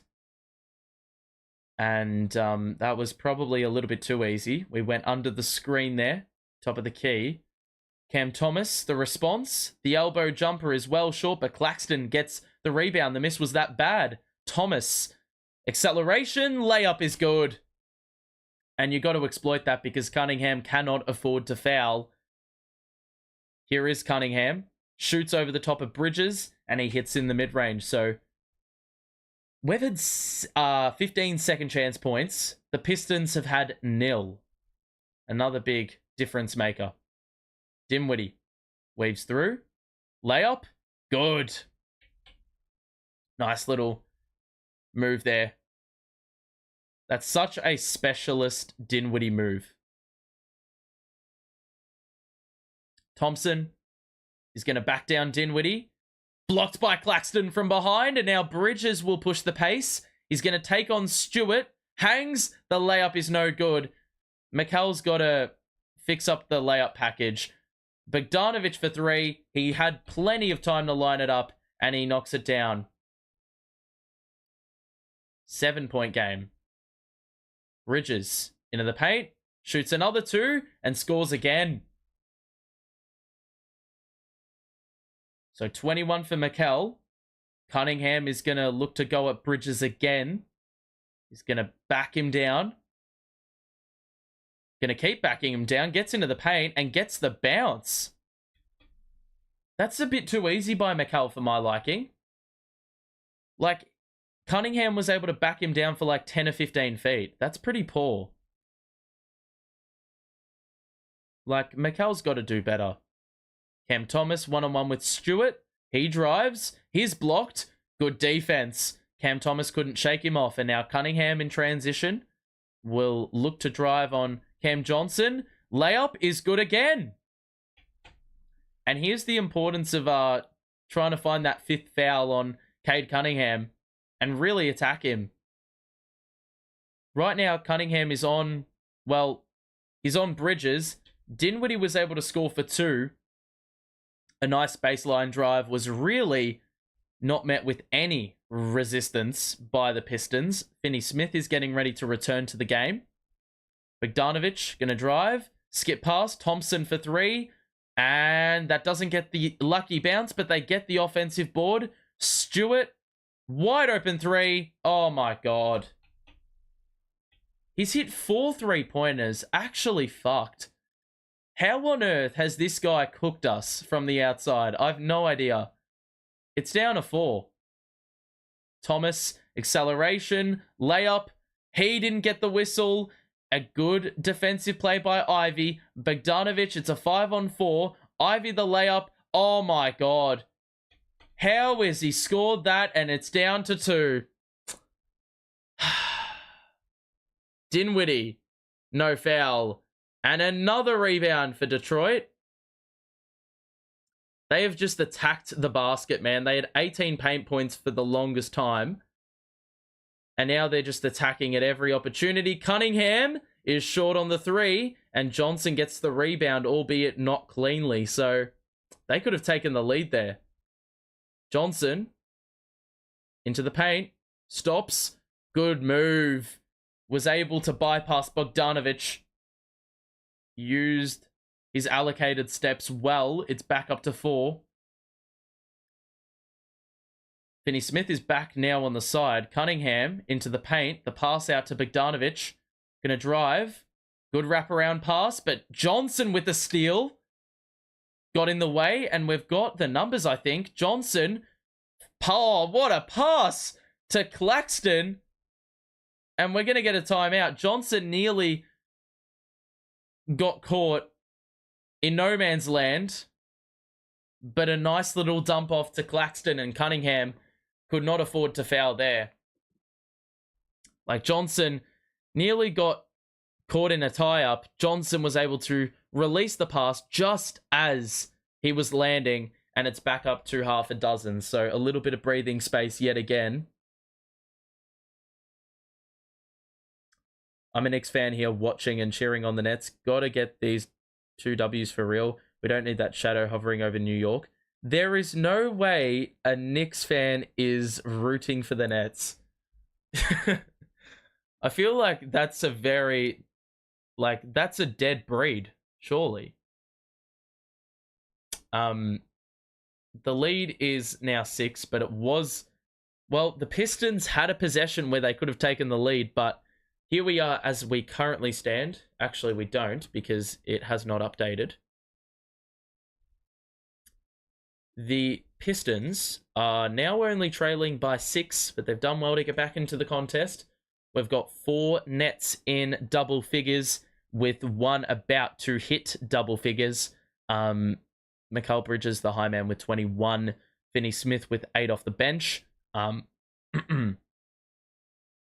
We haven't made a 3 in a long, long time, though. And I think that's a little bit of a concern, because those attempts are well down. We're shooting the ball incredibly well. And the free throws, well, you know, those have stopped. The Pistons have gotten 11 from Cade. He's had a nice little scoring burst in this second half. But Stewart, man, the efficiency he is scoring the ball with is pretty baffling. And they've hit 11 3-pointers, despite taking 8 less shots and having the same amount of free throws. They're in this game because of all those threes they've been making. They have also had 10 turnovers, which is that's stock standard Pistons basketball. But how we are only up 6 is something that, I'm not really that surprised, to be honest. We've got 5:55 to play in this third quarter. We've already conceded 19 points, and it hasn't been from the line in this second half, which is a concern. Come on, lads. Come on. If you are enjoying, ladies and gentlemen, make sure to drop a like on it and subscribe as well. We've got 7 games in the next 2 weeks, and I think we're going to be covering each and every one of them. So, yeah. If you want to be notified for those, you know what to do. So Nets up 6. Pistons an opportunity to cut into the deficit. Cunningham, wrap around for Bogdanovic. Layup over Dayron. It's good defense by Finney-Smith as well on the back shoulder. Bridges, Dinwiddie's open for 3. Terrible rotation, and Spencer knocks it down. And we've gone on a nice little 7-0 burst in the last minute of game action to get it back up to 9. The pass to Thompson. Now Bogdanovic picked up by Doe on the outside. The screen arrives, and the bounce pass to Cunningham is met with 2 defenders. And now a deflection by Bridges on the Cunningham pass. A turnover. Johnson moving 3. I mean, if he hit that, that would have been a big bucket to make. Ivy goes downhill. Dinwiddie is the guilty party who commits the foul on the way up. And it'll be Ivy at the free throw line. Can't help but think we probably should have looked for a drive on that that transition possession. We make that, we're probably not conceding a foul like this to Ivy the other way. So 2 free throws for Ivy to cut it back down to 7. And he makes the first.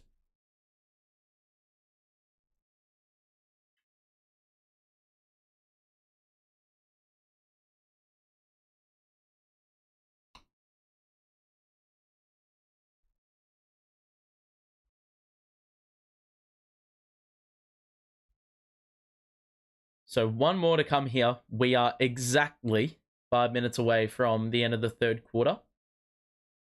Both free throws converted. Joe Harris into the game for Detroit. Weird saying that. Kevin Knox is back in. Bagley is in. Dennis is in for the Nets. Bridges remains in. High screen by Dayron. Dayron the spin. Oh, wow. What a nifty move by the big man. He scored with the hook shot.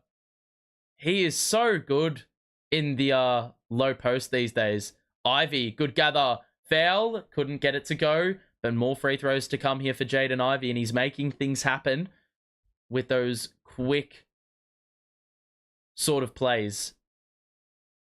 Like, he does not hesitate. He doesn't fuck about. He is straight in there. As soon as he gathers the basketball, takes a couple of dribbles, already at the rim. And we can't really recover defensively quickly enough. So that's where these free throws are coming from. And Ivy is going to shoot a couple at the line as well and make the first. Whoops. It's not the Nets who are scoring that point. All right. Wow. I don't know why I couldn't see there for like 5 seconds. And he misses the second. So he's been perfect up until that point. Leaves a little bit to be desired at the stripe. And now Dinwiddie will send it to the corner. Bridges for 3. Rattles out. But we're going to get a foul on the floor again. And Dayron Sharp is the presence. This time Kevin Knox is the unfortunate. On the unfortunate end. The shorter end of the stick.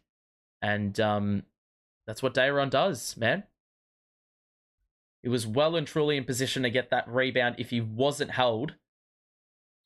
It's going to be inbounded from the side because it was on the floor. Dinwiddie going to drive. Where was the foul there, man? What the fuck? Joe Harris is going to bring it up. Fling it to Knox. Cross court for Burks. Picked up by Bridges. The screen arrives. Bagley. Oh, that is a joke. They've called the foul for that, but they didn't call the foul for Spencer on the other side. Can't make that bullshit up. And so O'Neal now is he's gonna return to the game for the first time this half. That's fucking bullshit, man. I would suspect Dinwiddie is gonna go to the bench here. Bridges will remain in. Bagley misses the first. And Dinwiddie checks out for O'Neal, as expected. With the lead at 8 for the Brooklyn Nets. Amazingly enough, Despite the Pistons seemingly having more of the play, they've only gotten into this lead by 1. And he makes the second, so it's down to 7, but a make for the Nets on the other end, and we are at level pegging. Bridges, Dayron, looking for the handoff. Mikal gets it now. Oh, Dayron, what are you doing, mate? Fucking hell. Every time, illegal screens, bro, does my head in.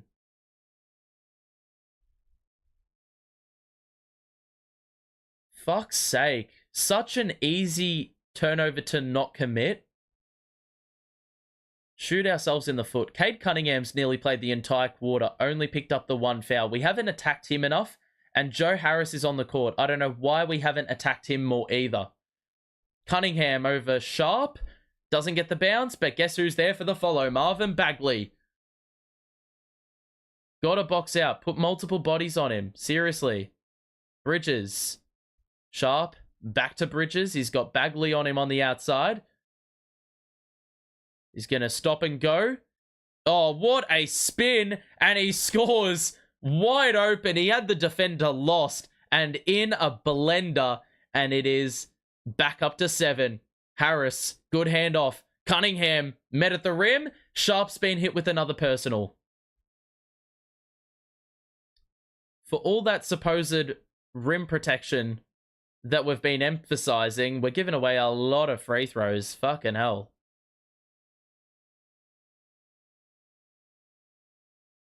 We're going to get a timeout as well. The 2:58 mark with the lead at 7 and Cunningham free throws to come. Can the Brooklyn Nets win? Well, I don't know about that. I wouldn't say we're locked into a victory at all. We've got a long way to go in this one. It never has been a blowout in this game. No one's had a super sizable lead and the other team's come back. It's been at this margin for basically the entire game. And as you see, it's come from some really unexpected sources. Cade Cunningham's played 9 minutes, and that was the one guy we probably should have really been aggressive towards on the offensive side of the ball. We really needed to attack him. He has 11, so they've gotten some good scoring out of him. The field goal percentage for them is just unacceptably high. At 52%, and they've been to the line a ton. So that is why they're where they're at right now. And the 5 offensive rebounds as well. The turnovers are really doing them in at the moment. Mikal Bridges is doing some nice things. I've really got to update the points total for Dayron Sharp. He hasn't really done too much today. Put him in the spotlight, and he's absolutely faltered. So yeah, all the starters are in double figures now, which I think is something that I've really emphasized for the second half. We're not going to win this game off Bridges scoring another 19. It's going to be off everyone contributing in some way, shape, or form. And it's good to see all starters in double figures. The problem is the 3-pointers are nowhere near the volume we need it to be. We're shooting the ball well, been to the line a lot, but not in this quarter. I don't think we've been to the line at all in this quarter. The rebounding is very similar. The turnovers are down in the third, which is a vital part of the game today, because the Pistons are going to turn it over a ton, and you've got to find the advantage somewhere. So the less turnovers we have, the better. But yeah, only the 23 points in the quarter.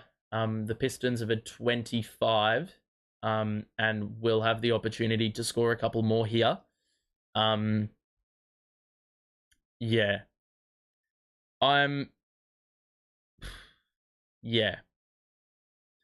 not impressed with the defense today, I will say. Bailed him out with a lot of free throws. And Cunningham at the line makes the first to cut it to 6. Cam Thomas is in. Joe goes to the bench for Thompson on the Pistons side.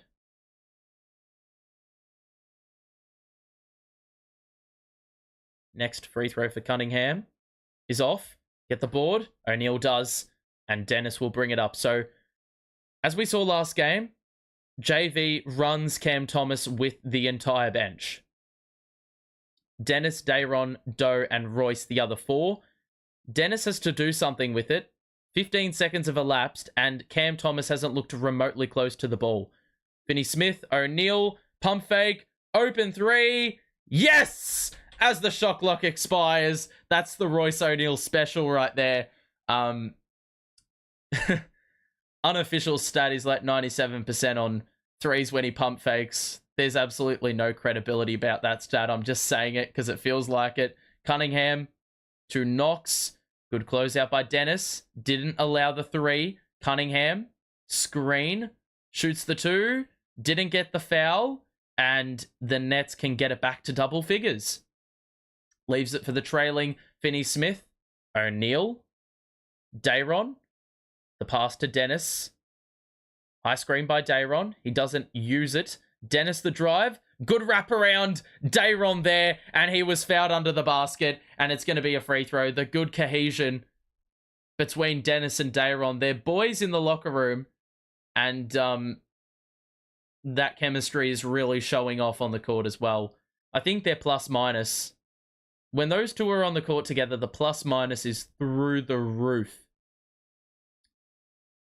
So, one free throw to come for Dayron Sharp here. We haven't gotten to the line nearly enough, and Dayron does not respect the opportunity, and he blows the free throw. So, 11-point game. Cunningham, pass. Thompson, open for the 3. Cam allowed it. Oh, that was nearly a good recycling of the possession by Marvin Bagley, but the knockaway to a Detroit teammate was wayward, and it will be the Nets who control for the final 90 seconds of this third quarter, leading by 11. Dennis the acceleration, Dayron the cut again, and the 2. It's very simple team basketball, but it's working, and yet again, that chemistry is quality. A 7-0 run gets it up to 13. Cunningham, the screen, Dennis Smith on the back shoulder. Burks is open for the 3. It's off. The rebound by O'Neal. He flings it ahead to Doe, who had gotten ahead of the pack. And it's a dunk for Dorian Finney-Smith. It's up to 15 points. Wow. Cunningham lost the ball. Another steal for the Nets. Cam Thomas will wait for traffic. He left it for the trailing Dayron, but that actually killed the momentum. And Cam nearly got hit with the Nova and back. Trying to be a little bit too fancy and also a little bit careless. Cam will drive. Step back 2 over Thompson. It's off. Dayron on the board. Had it knocked away, but it's a foul. And guess who? Dayron Sharp again. Free throws coming up for Dayron, and we're seeing now the full effect of the Nets bench compared to, well, in this game, the Pistons bench. But overall, we've seen it with a lot of teams in the league. We've got a significantly better bench than most. And they rock up usually every game. So it's always going to help you. But Dayron missing free throws isn't going to help us. He just missed another one there. Second straight miss. And it looks like we've made a sub as well. Claxton is in. What the fuck? We're playing Claxton and Dayron for the final 30 seconds of the third quarter. And this is, well, fair to say, an experiment that I didn't think would be occurring. We've got... This is an all-defensive lineup, to say the least. We've got no scorers on the floor for the final 30 seconds.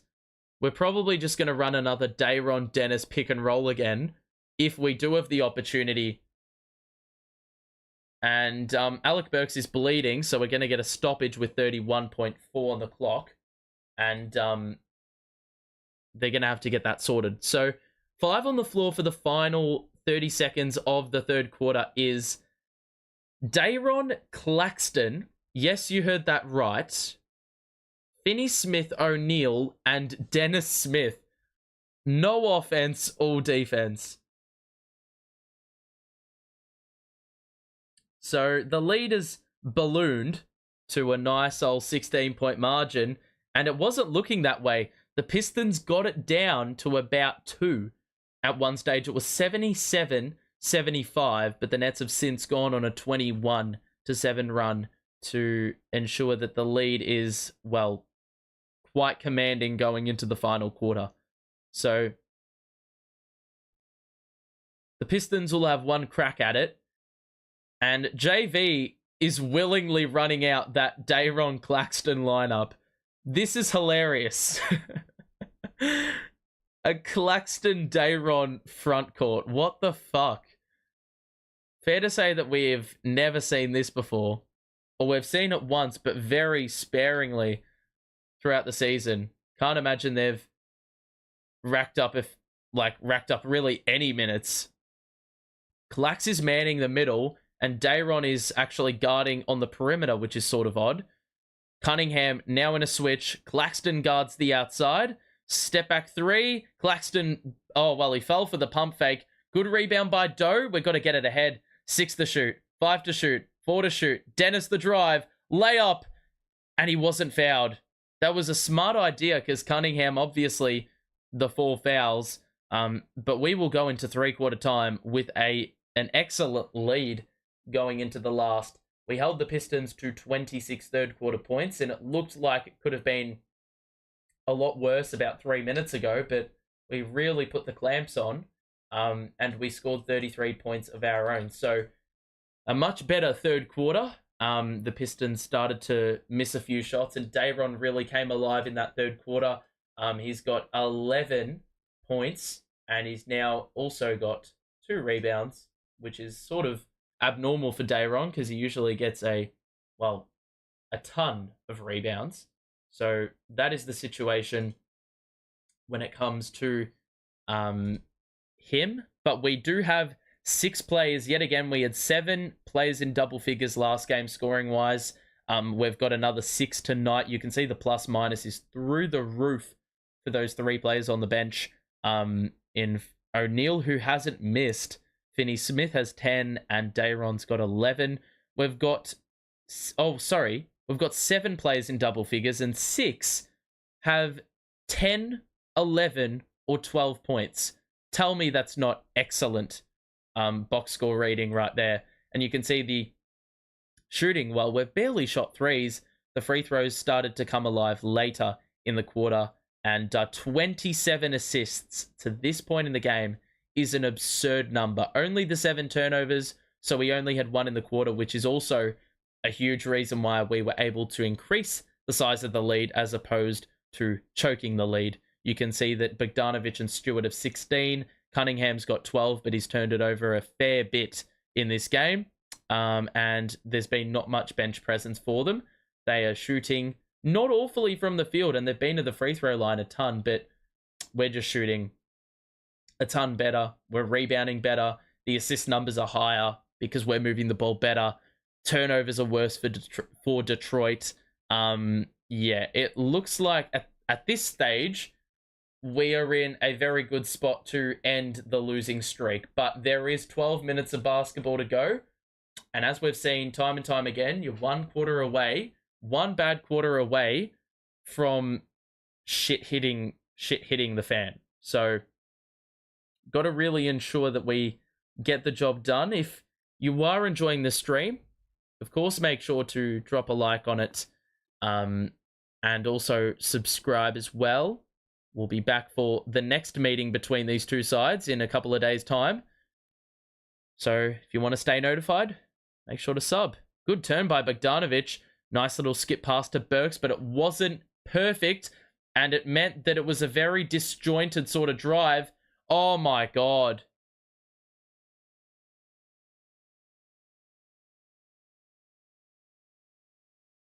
Are you kidding me? Dennis stood on the sideline. Oh my God. Getting that rebound, he should have just let it roll out of bounds. So the Pistons, out of absolutely nowhere, are going to get an extra possession because Dennis grabbing the long rebound, he stood on the side.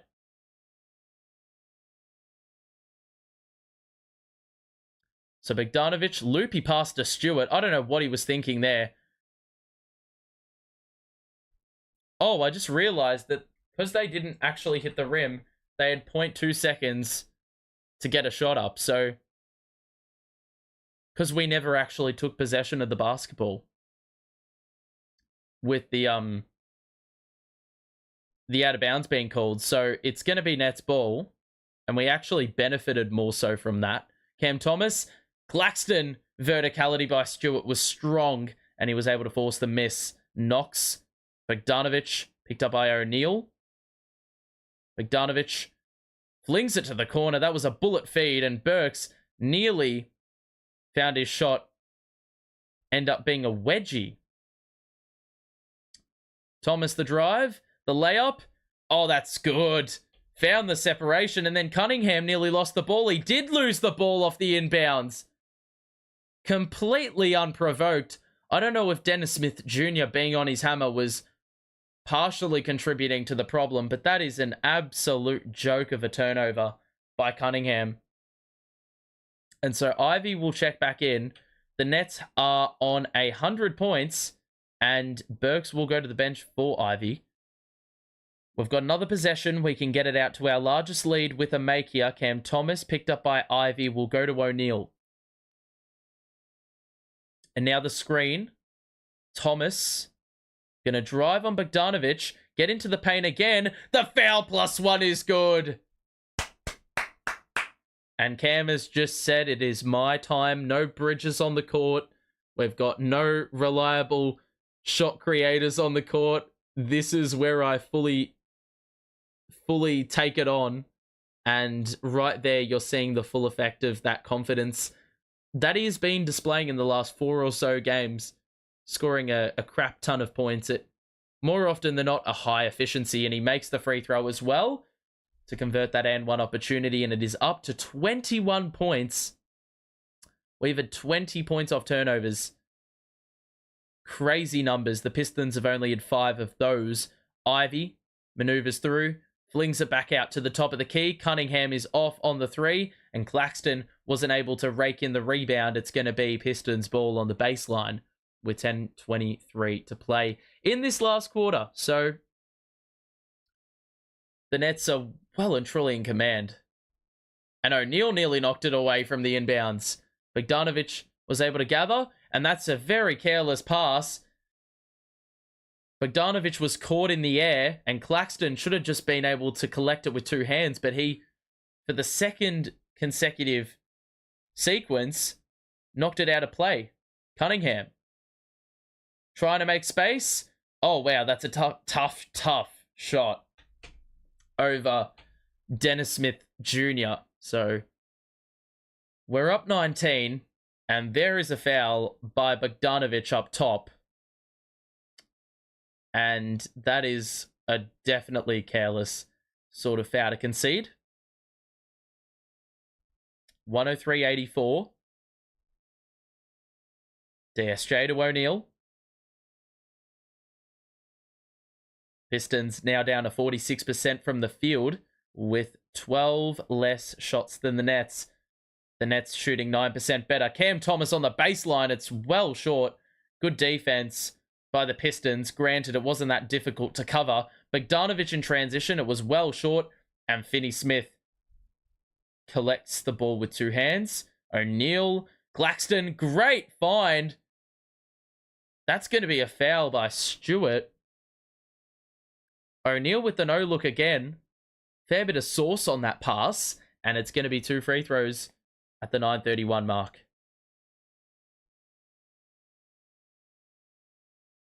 So we've got a long way to go. But you feel as if we surely can't lose this now. Surely not. Lax at the line, shooting a couple. The first is off. It rattles out.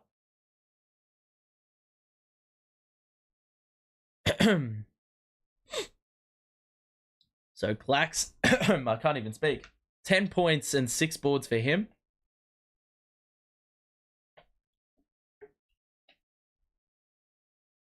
And after missing the first, he makes the second. So back up to 20. Cade is getting harassed by Dennis. Picks up his dribble. Trying to find an opening. Gets one up. Oh, wow. What a dunk by Stewart on the follow. For two. They found things fairly difficult on that sequence. Good fake of the handoff by Dennis. He had an open layup and he's passed it out. I don't know why. Too unselfish. O'Neal shows the full pass and they're being a little bit fancy here. I'm not liking this. Cunningham, the little scoop pass to Knox and he scores. And JV's going to call a timeout because that sequence that we just had on offense really embodies complacency. You're doing bullshit fancy passes or fancy shots and you're trying to overcomplicate things. You have a wide open layup. Stop trying to make a mockery out of him. Do business. Get the job done. Joe Harris on the Pistons and ain't even getting burned is wild. What a downfall, man. It is pretty stiff, man. I don't think he's that awful. The fact he's not getting time on a team that's lost 25 straight. Well, nearly. Long way to go in this one, but could be 26. I mean, that's staggering, man. Let's have a look at the box score. You can see the Pistons are, well, they haven't gotten a scorer above 20. They are purely hanging around on the basis that they aren't shooting the ball particularly poorly. They are turning it over a ton. Not as bad for their standards, though, to be honest. So yeah, they're really hanging around. But you know what? We've just got to get this game done and dusted. And I still have a little bit of fear. Bridges is 23. Cam Thomas is 16.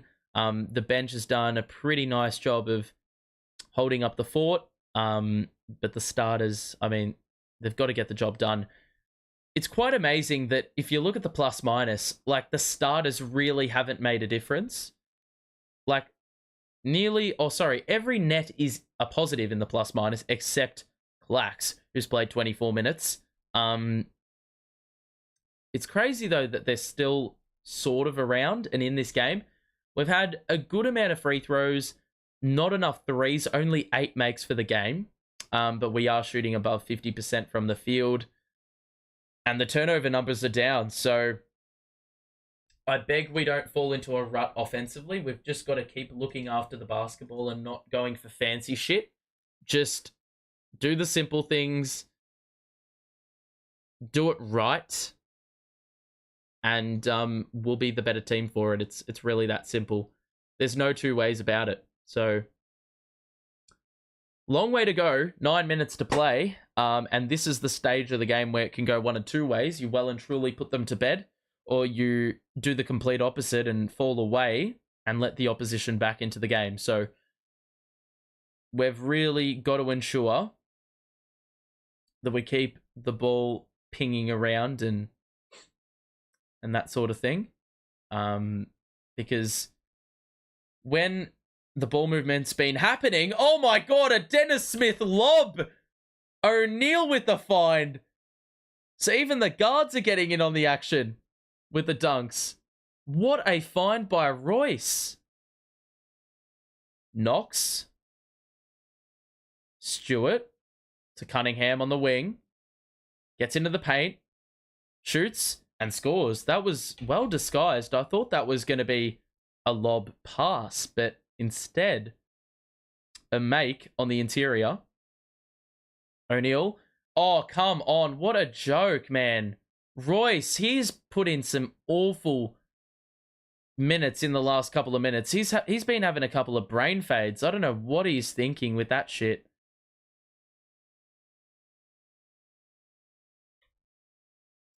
So, Pistons probably have one run left in them. Ivy.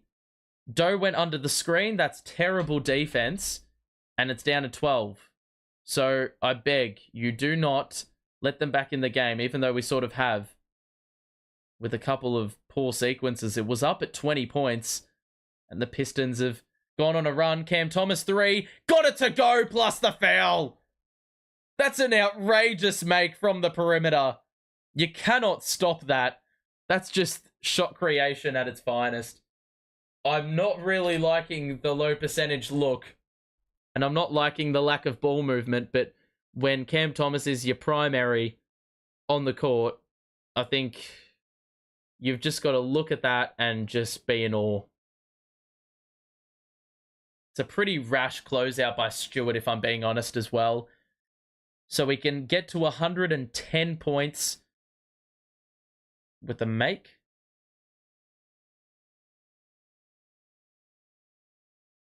So 7:40 to play, 109.94. They're going to see if this is a flagrant, and it very much could be because Stewart did land in the landing room. It just remains to be seen whether or not the closeout was outlandish enough, outrageous enough. And Stewart did a little handstand afterwards as well. Make it look a little bit more fancy. So the lead is now 15. Cam Thomas is getting his 3-point make reviewed for a flagrant in terms of the closeout by Stewart being a little bit reckless. And I would not be one bit surprised if they do call this because Cam Thomas has landed on the foot of Stewart, and we know all too well that can result in injury if you're not careful. Having jumped so high, like I've tweaked my ankle before from landing, and it's had the same sort of bad result earlier this year. So yeah, it's been upgraded. That's fully understandable. If you are enjoying the stream, make sure to show your support on it and drop a like on it. And also subscribe if you are new as well. We will be back for another Nets Pistons game in a few days' time. That'll be their next match. So that'll also be our next match. So we're both going to be refreshed. We have to win today first. But if today is a win, we will play the Pistons again to ensure that we can help them break the record for the most losses in a row in NBA history. 26 losses in a row would be the case if today is a loss. It'll be 27 if there is another loss. We're going to inbound it from the side. So a 4-point play. If we make another 3, it will be a 7-point play. And, well, we're in the bonus. Knox fouled Bridges off the ball. So, in essence, now we're getting 2 free throws. We've gotten a 3-ball and 3 free throws, which is a bit unorthodox. A 6-point play, if you will. Bridges at the line. We had to do, bit of Cam Thomas brilliance aside, had to do, nothing to get the 6 points. So it's up to 17, and the Pistons went on a nice little run to get it down from about 20 to 12, but we've been able to beef it back up with one sequence, which, as we just said, has resulted, as Bridges makes that free throw, with 6 points. So we've been able to add a third onto... we've been able to increase the lead by, another 6 points. From 12 to 18, Bogdanovic tries to lose Bridges and misses badly. Dayron with the rebound. Cam Johnson will bring it up. So the 5 on the floor for the Nets is the, 5 starters. Though we don't have Claxton, it's Dayron Sharp. Bridges on one leg is short on the pull-up pop. And it is Cade Cunningham who will push the pace. Layup is too easy. Cam Thomas let him go right by him, and we're in the final 7 minutes. The Nets up by 16, and I beg we don't slow the tempo down, because when we slow the tempo down, run the clock down every possession, this isn't us. Bridges one-on-one with Stewart. Lost the ball, got tripped up, and there's a foul on Stewart. That was a little bit of a weird foul, because he got tripped up. But Like, let's have a look. It's like his leg buckled. That was so odd. I don't think if you're Isaiah Stewart, you can really do anything about that. So Stewart is on foul number 5, so one more and he's out. And obviously the Pistons are missing Jalen Duren, so they're really going to be delving into the depths. I can't even say that word. So I think they've got Bagley, and that's about it. Thompson really hasn't played enough minutes today, as far as I'm concerned, for a rookie. And he started the game well. I'm really surprised he hasn't played much. Bridges at the line, makes both. And it's now an 18-point lead for the Nets yet again. And we're pushing the 120-point mark. Cunningham gets by Bridges. Layup. Too easy. Yet again. It's very regulation for Cunningham. It's just a straight line drive. Get by the defender and score. You know, combat the verticality with class. And Bridges turns it over. Thompson does well, flings it forward to Stewart. Pump fake by Ivy. On the move, misses the 3. Dinwiddie, a strong rebound. And he's going to slow things right down because we are in no rush. Mikal's got to stop facilitating or handling the rock for more than like 5 dribbles because he just turns it over every single time. Dinwiddie, or more often than not, Dinwiddie shoots over the top of Stewart. That's off. And a rebound by Ivy. Stewart had to be careful on the closeout there. Because as we just said, another foul. He's gone. Bogdanovic, good pump fake. Lines it up and cans the 3. And it is down to 13.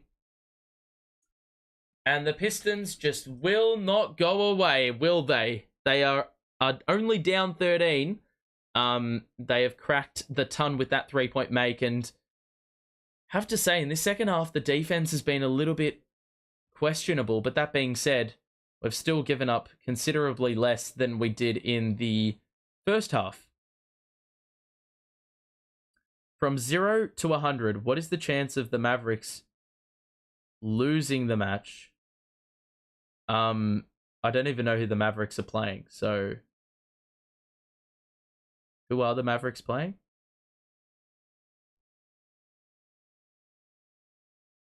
The Mavericks are playing the Spurs. Wow, they've got 72 already. I don't think they lose. Every time they play the Spurs, it's a pretty good game. Doncic with 25. No Kyrie, but they're still finding a way. Sohan has 15. Jesus. And they don't have Wembanyama, so you should win that. We'll look at the box score here. The Nets have only made 9 threes, but it is their field goal percentage and their free throws, which are really getting the job done. The turnovers have remained down. We've got 27 from Mikal and 20 from Cam, but we've also had 5 players with 10, 11, or 12 points. And that's really headlined a very strong game, passing the ball around, distributing, just team play. And that's what we saw last game. We didn't have the legs to get the job done, but this time round, it's a little bit of a different story. It helps when Mikal is going off for 27 and not scoring a passive 14. So he's been really good. 8 free throws for him, all made. 7 dimes as well. Only the 1 turnover, which is a plus. And then for Detroit, you've seen 3 players score 18 to 20 points. Isaiah Stewart's been superb for them. But he is on the 5 fouls, and Cade Cunningham in the first half really couldn't get enough run. He only played 10 minutes in the first half because he was on 3 personals very early into the second. So they were struggling. The only way they are in this game is on the back of threes because they've had less free throws. They aren't shooting the ball too badly. The turnovers aren't helping them. But they have done a good job recently of securing the basketball and looking after it. So that's why they are lingering. That scent is lingering. They are hanging around. 5 on the floor for the Nets. Bridges, Claxton, who has had a short break on the side.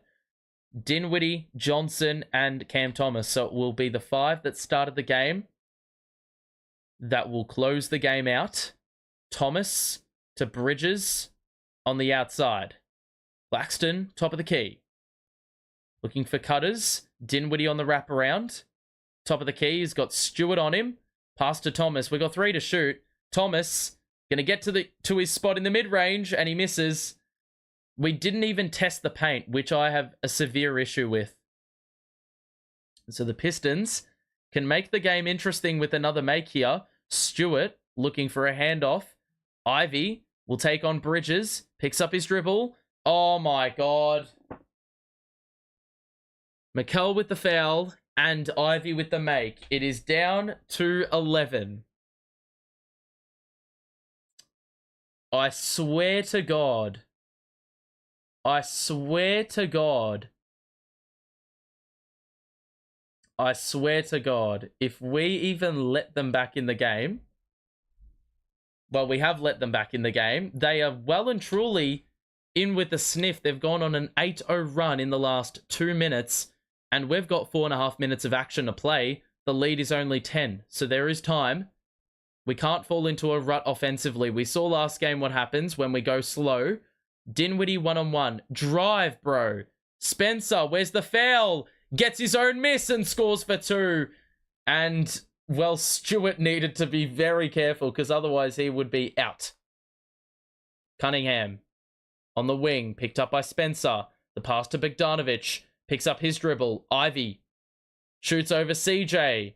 Oh my God. That needs to be challenged. That needs to be challenged. CJ's fouled on the 3. Why would you do that? Why would you do that? I could see from a mile away that the minute Ivy tried to land and milk it, he was going to get that whistle. Let's have a look. Oh, come on. You idiot, CJ. And I think JV's going to challenge it. Because I think Ivy may have gone into Johnson's landing area. I don't think there was contact on the up. I want to see the replay again. It is legal to be able to clap hands. As long as you don't hit him on the wrist. He did hit him on the hand. And he did stand on Ivy's foot, but I don't know if he went into the landing room. That wasn't a really aggressive closeout, so I don't know what this is. Do you think we can finish in the 6th seed? We've got to win this game of basketball first. Right now, we're not playing like a 6th seed, I can tell you that much. So this is a huge sort of call because the Pistons will get it under 10 points into single-digit territory if these this foul is deemed to be called correctly. We'll see if it's overturned. We've got 4 minutes and 4 seconds left, up 12. They're still looking at it. I don't think that's a foul. I would say that potentially could be an offensive foul. If anything, that could really backfire for Detroit there. I don't think that's a foul.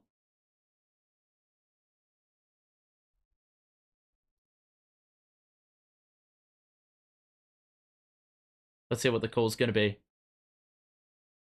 They're taking a long, long time to review this. They're still reviewing it. Still reviewing it. I don't think that's a foul. No bias detected. I don't think that's a foul. Let's have a look. Or listen. What? How? No, he doesn't. He does not go into the space of the shooter. Basically, you're saying that every contest is a foul then. If you move your legs forward. That looked a crap ton like an offensive foul. What is he supposed to do there? I think he pulled up his run on the closeout just before he was about to barge into the landing room. But heck, like my opinion does not matter, and ball don't lie. He misses the first free throw. So 2 more for Jaden Ivey. The lead is 12. They've got 4 minutes left to go on a run of the century to get the win. They're first in 26 games. And the Nets, well, we've just got to hold him off, right? Get the rebound if he misses. He makes it. So we don't have to worry about the next step in that whole process. It's down to 10, and it's getting a little bit dicey. They've clawed their way back and sliced the deficit in half. Johnson the drive. The layup is off, but we're going to get a foul on... Who is it? Ivy. So 2 shots for CJ, and that's definitely something we needed. Because down the stretch, it's gotten a little bit ropes. It thought we were going to crack 120 relatively easy about 2 to 3 minutes ago. We're going to get another timeout. What the hell, man? We just had a long-ass stoppage, and now we're going to get another one with the Nets up 11 with 3:50 to play. So, yeah. Happy Christmas. Yeah, to those who are in the chat right now as well, Merry Christmas. I hope you all have a great day with the fam or friends or whoever. And it's a great time of year. And obviously, wishing you a good new year as well. Well, we'll be doing a ton of these up until New Year's. So I can do those celebrations, or sorry, I can say those wishes then. But hope everyone has a great time to just relax and take a deep breath, because the year's been pretty unrelenting for most, and this is just the period of time where you want to you just want to relax and embrace the time you spend with your fam. So to everyone in the chat right now, Merry Christmas to you. We have 3.5 minutes to play, or just a little bit over that. The Pistons are outscoring the Nets. We scored 32 or 33 points in the first, second, and third quarters, but in the last, nowhere near that mark. We have had 19 points, make it 20 with that second Cam Johnson make. And Cam Thomas has gone to the bench. And he was playing with the bench unit, so he's been on for a while. That 3 by Bogdanovic rattles out, and that would have made it interesting. Finney Smith is on the court for Cam, and I sort of like that, just to ensure that they don't even get remotely close. DFS prides himself on defense, so it's better we put the game to bet on the defensive side of the ball. They need points to win. We don't. Johnson for 3. The pull-up is good. We crack 121, and it's up to 15. So surely we're there. Surely we're home. Home and hosed. Cunningham, good move, but he blew the layup. It's a good contest by Claxton at the basket. And we enter the final 3 minutes now. Mikal Bridges, high screen DFS, and now a switch. Bogdanovic guards Bridges on the outside. The drive gets to his spot in the mid-range. He was fouled from behind by Ivy, and it's going to be 2 more free throws. And it seems like this is going to be a little bit of a long run to the end. 2:48 to play in this fourth quarter. In this game, it looks like for the Pistons, they are going to be facing a 26th straight loss. Meanwhile, for the Nets, who had lost 5 in a row, they win today. It's not done yet, but I think it is. Cam Johnson was 16 after making that 3-pointer a couple of plays ago. just spoke American for like 3 seconds there, or had the American accent enabled. And now Bridges to make one more. Obviously, we talked pre-game, or we didn't talk pre-game, but we did mention last game as Cunningham brings the ball up. The Nets are 1-14 when they concede 120 or more. We're 12-1 when we concede less than that. And so to see us, well, potentially, I don't think the Pistons are going to get to 120. That record still stands and improves by the day. Or now we continue to have that backing that when we score or concede 120 or less, we're a superior team. So it's like, where have those performances been for most games this season? That is a typical 2018 Dinwiddie possession, ISO ball the entire play. Thompson gets into it quickly, clacks the block, and we are in no rush. 15-point game, and Spencer Dinwiddie will slow things right down. Bogdanovic finds himself in a switch with Spencer. He's doubled. Bridges. Doe gets past the closeout. Skip pass to Johnson. One more for Spencer. And it was a 3-second call. Oh, against Brooklyn. So not only are we specialists at doing it on the defensive side, but we also love to do it on the offensive side and just kill off possessions.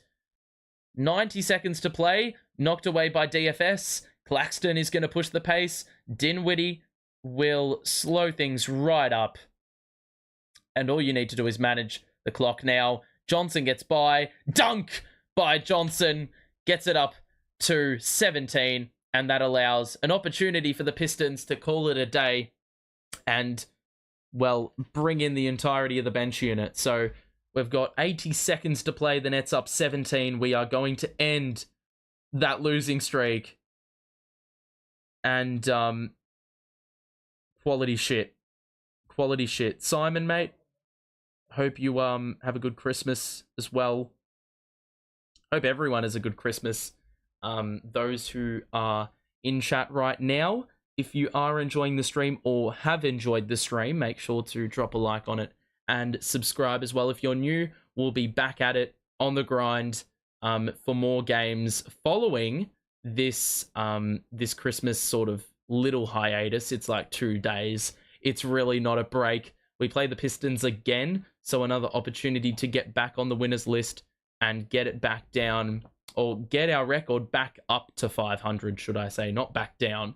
That's what we've been doing for like the last 5 games. So we've crashed back down to earth. We set the tone, set the standard against Denver, and now we're playing that collective team basketball we did play last night. We've done it again, and this could have been a trap game. You see the Pistons potentially breaking the curse, breaking the streak. We're on a second night of a back-to-back, and they just did not have the firepower. And as I said before, we hold teams under 120. We're going to be good for it. And you can see right there, 108 points conceded tonight. I think it's more down to the Pistons not having firepower as opposed to us just being gods defensively. So 125, 108. And we've got 75 seconds to play. This has to have been the longest, like, 3 minutes of my life. Wilson is the man who commits the foul on Cunningham at the free throw line to shoot a couple. He makes the first, and it is back down to 16.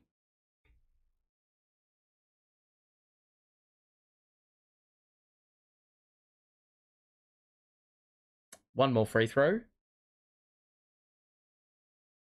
And that's good. So 110, 125. The bench has been emptied. What are they doing? What are they doing? Are you for fucking real? Bro, what are you doing? Thompson fouling Dennis Smith as he gets it from the inbounds. You're down 15 with 1 minute left. I know you're desperate for a win. I know you haven't won since October the 28th, but you're not getting it today. That's so dumb. Bro, you can't foul the rest of the way. There's no way. I mean, Dennis missed the first free throw, so maybe it is a genius strategy. Anyway, to get back into the game, Dennis makes the second, splits the pair, 126-110. Pass to Ivy. No. Yeah, Ivy's still in. Why are they playing him? Shoots over Dayron. The three is good. He's actually been probably their best player today. Or close to. Stewart's been thereabouts as well. Dennis out to Giles. We're into the final minute, ladies and gents. Up 13. Wilson. Dennis. Now the screen by Dayron Sharp. Dennis will roll it back out to the outside. He's got 3 to shoot. What's he doing? He puts one up, and it was the weirdest shot I've ever seen. Knocks in transition. Easy dunk. It's down to 11. And get it by half court, mate. Get it by half court, please. Dennis gets it past, and that'll do it. We're just going to run the clock out, and we're going to win this one. Finally, we're going to win. Oh, that winning feeling is good. That winning feeling is good. The clock will run down. We won't put a shot up, and that'll be us done and dusted. 14.4 on the clock. The Pistons will get it in, and knowing them, they are going to get a shot up, which is just really depressing. No, it doesn't look like they're going to shoot it. So we win this one, 126-115. We now go to 13-1 when we hold teams under 120 points. We're doing a nice little brief post-game, and then we will wrap things up from here. What were we at halftime? 65. We were 98 at three-quarter time. We only scored the 28 points in the last quarter, and then the Pistons actually scored 33, which was sort of a pleasant surprise for them, but they still lost, and that's it. We're done. We've got the win. Pistons, I mean, what do you even say, man? They had 4 players score 19 to 23 points. Got to the free throw line a fair bit. Kevin Knox was good off the bench, but they just, like, free throws were good, threes were good. They shot the ball well, but the turnovers weren't good enough. And then from, like, our perspective, you look at how well we shot the ball. We barely took any, like, threes in this game. We only took 24 shots, but we did have 7 extra shots in total, made 52% of those, got to the line a lot, barely turned it over, won the rebounding battle. And as you can see, not down there, up here, you can see what we've seen today is very reminiscent of what we saw last night. 7 players in double figures. We had 2 players score 20 or more. I did say at halftime, we don't need Bridges to score 30 or like another 19 points in the second half. We just need him to get to 30 points and keep up that facilitation, keep up the distribution. We ended up having 32 dimes on the day, which was so important to the win. Dayron had 11 points and 3 rebounds, so not quite the most eye-catching of games by him when he was in the spotlight. O'Neal had a nice little assist game, 5 points, 6 boards, 5 dimes, and then you had Mikal and Spencer with 7 dimes each. Spencer Dinwiddie had 14. Cam was pretty efficient with it, and Cam Johnson also with some nice contributions. 18 points for him as well. So overall, I mean, that's a good win. That's a really good win. We'll look at the team stats real quick, and we'll also pay attention to a couple of other things. You can see all the stats there. I won't read those to you. I'll read the other stats that you can't see. Where are we? Brooklyn Nets game. Here we go. So we had 22 points off turnovers to 8. So even though the turnovers look relatively similar, we were far better in transition and actually scored, which is something we're not really renowned for. We barely get enough turnovers to, fund a living. And, to get 22 points to 8 off turnovers, that was incredibly crucial. 62 points in the paint, so 20 more than them. We had less fast break points, but we had 18 second chance points to 9. Yeah, that's basically the gist of things. So we basically capitalized in the areas we needed to. It very easily could have swung the other way, and we may have been in a little bit of strife. But we were just good enough on the day. So it's good to see the win. Good to see that W, man. Let's have a look at what you're saying in chat. So those leaving now, Merry Christmas to you. Maybe we'll get a Baggers Premiership in 24. Maybe we will, and I tell you what, the gods are on our side if that does happen. The job's not finished. We have to win the next game. 100%. Once we get through that second Pistons game, I think I'll have like a weight off my shoulders. But yeah, a Pistons fan, who would have thought? A Pistons fan is a Pistons fan. Said it was a good try, boys. We'll get him next time. Well, yeah, you do have that opportunity. It's not like you just wait, I can't even say it. Figuratively, Jesus Christ, figuratively saying it. I'm not just saying it like that. You actually have an opportunity to get us next time, and win the game. So, yeah, this one's done, but it is only like part one of the story. It's like a 2-part movie. We've got the job done in the first meeting, but we have to get the job done in the sequel. And yeah, I mean, the last 2 performances have been an indication that we have improved, and we've got the lift that we've needed to. It's just obviously going to be, can we back it up? You know, a 3-day break can go one of 2 ways. It can completely halt the momentum that we've had in the last couple of games, but it also can be it can help replenish our energy, and it can help us reset and go again and reflect on what was good and what was bad in that losing streak just a little bit more thoroughly, and we potentially can get the job done for the next game, of course. So that's going to do it.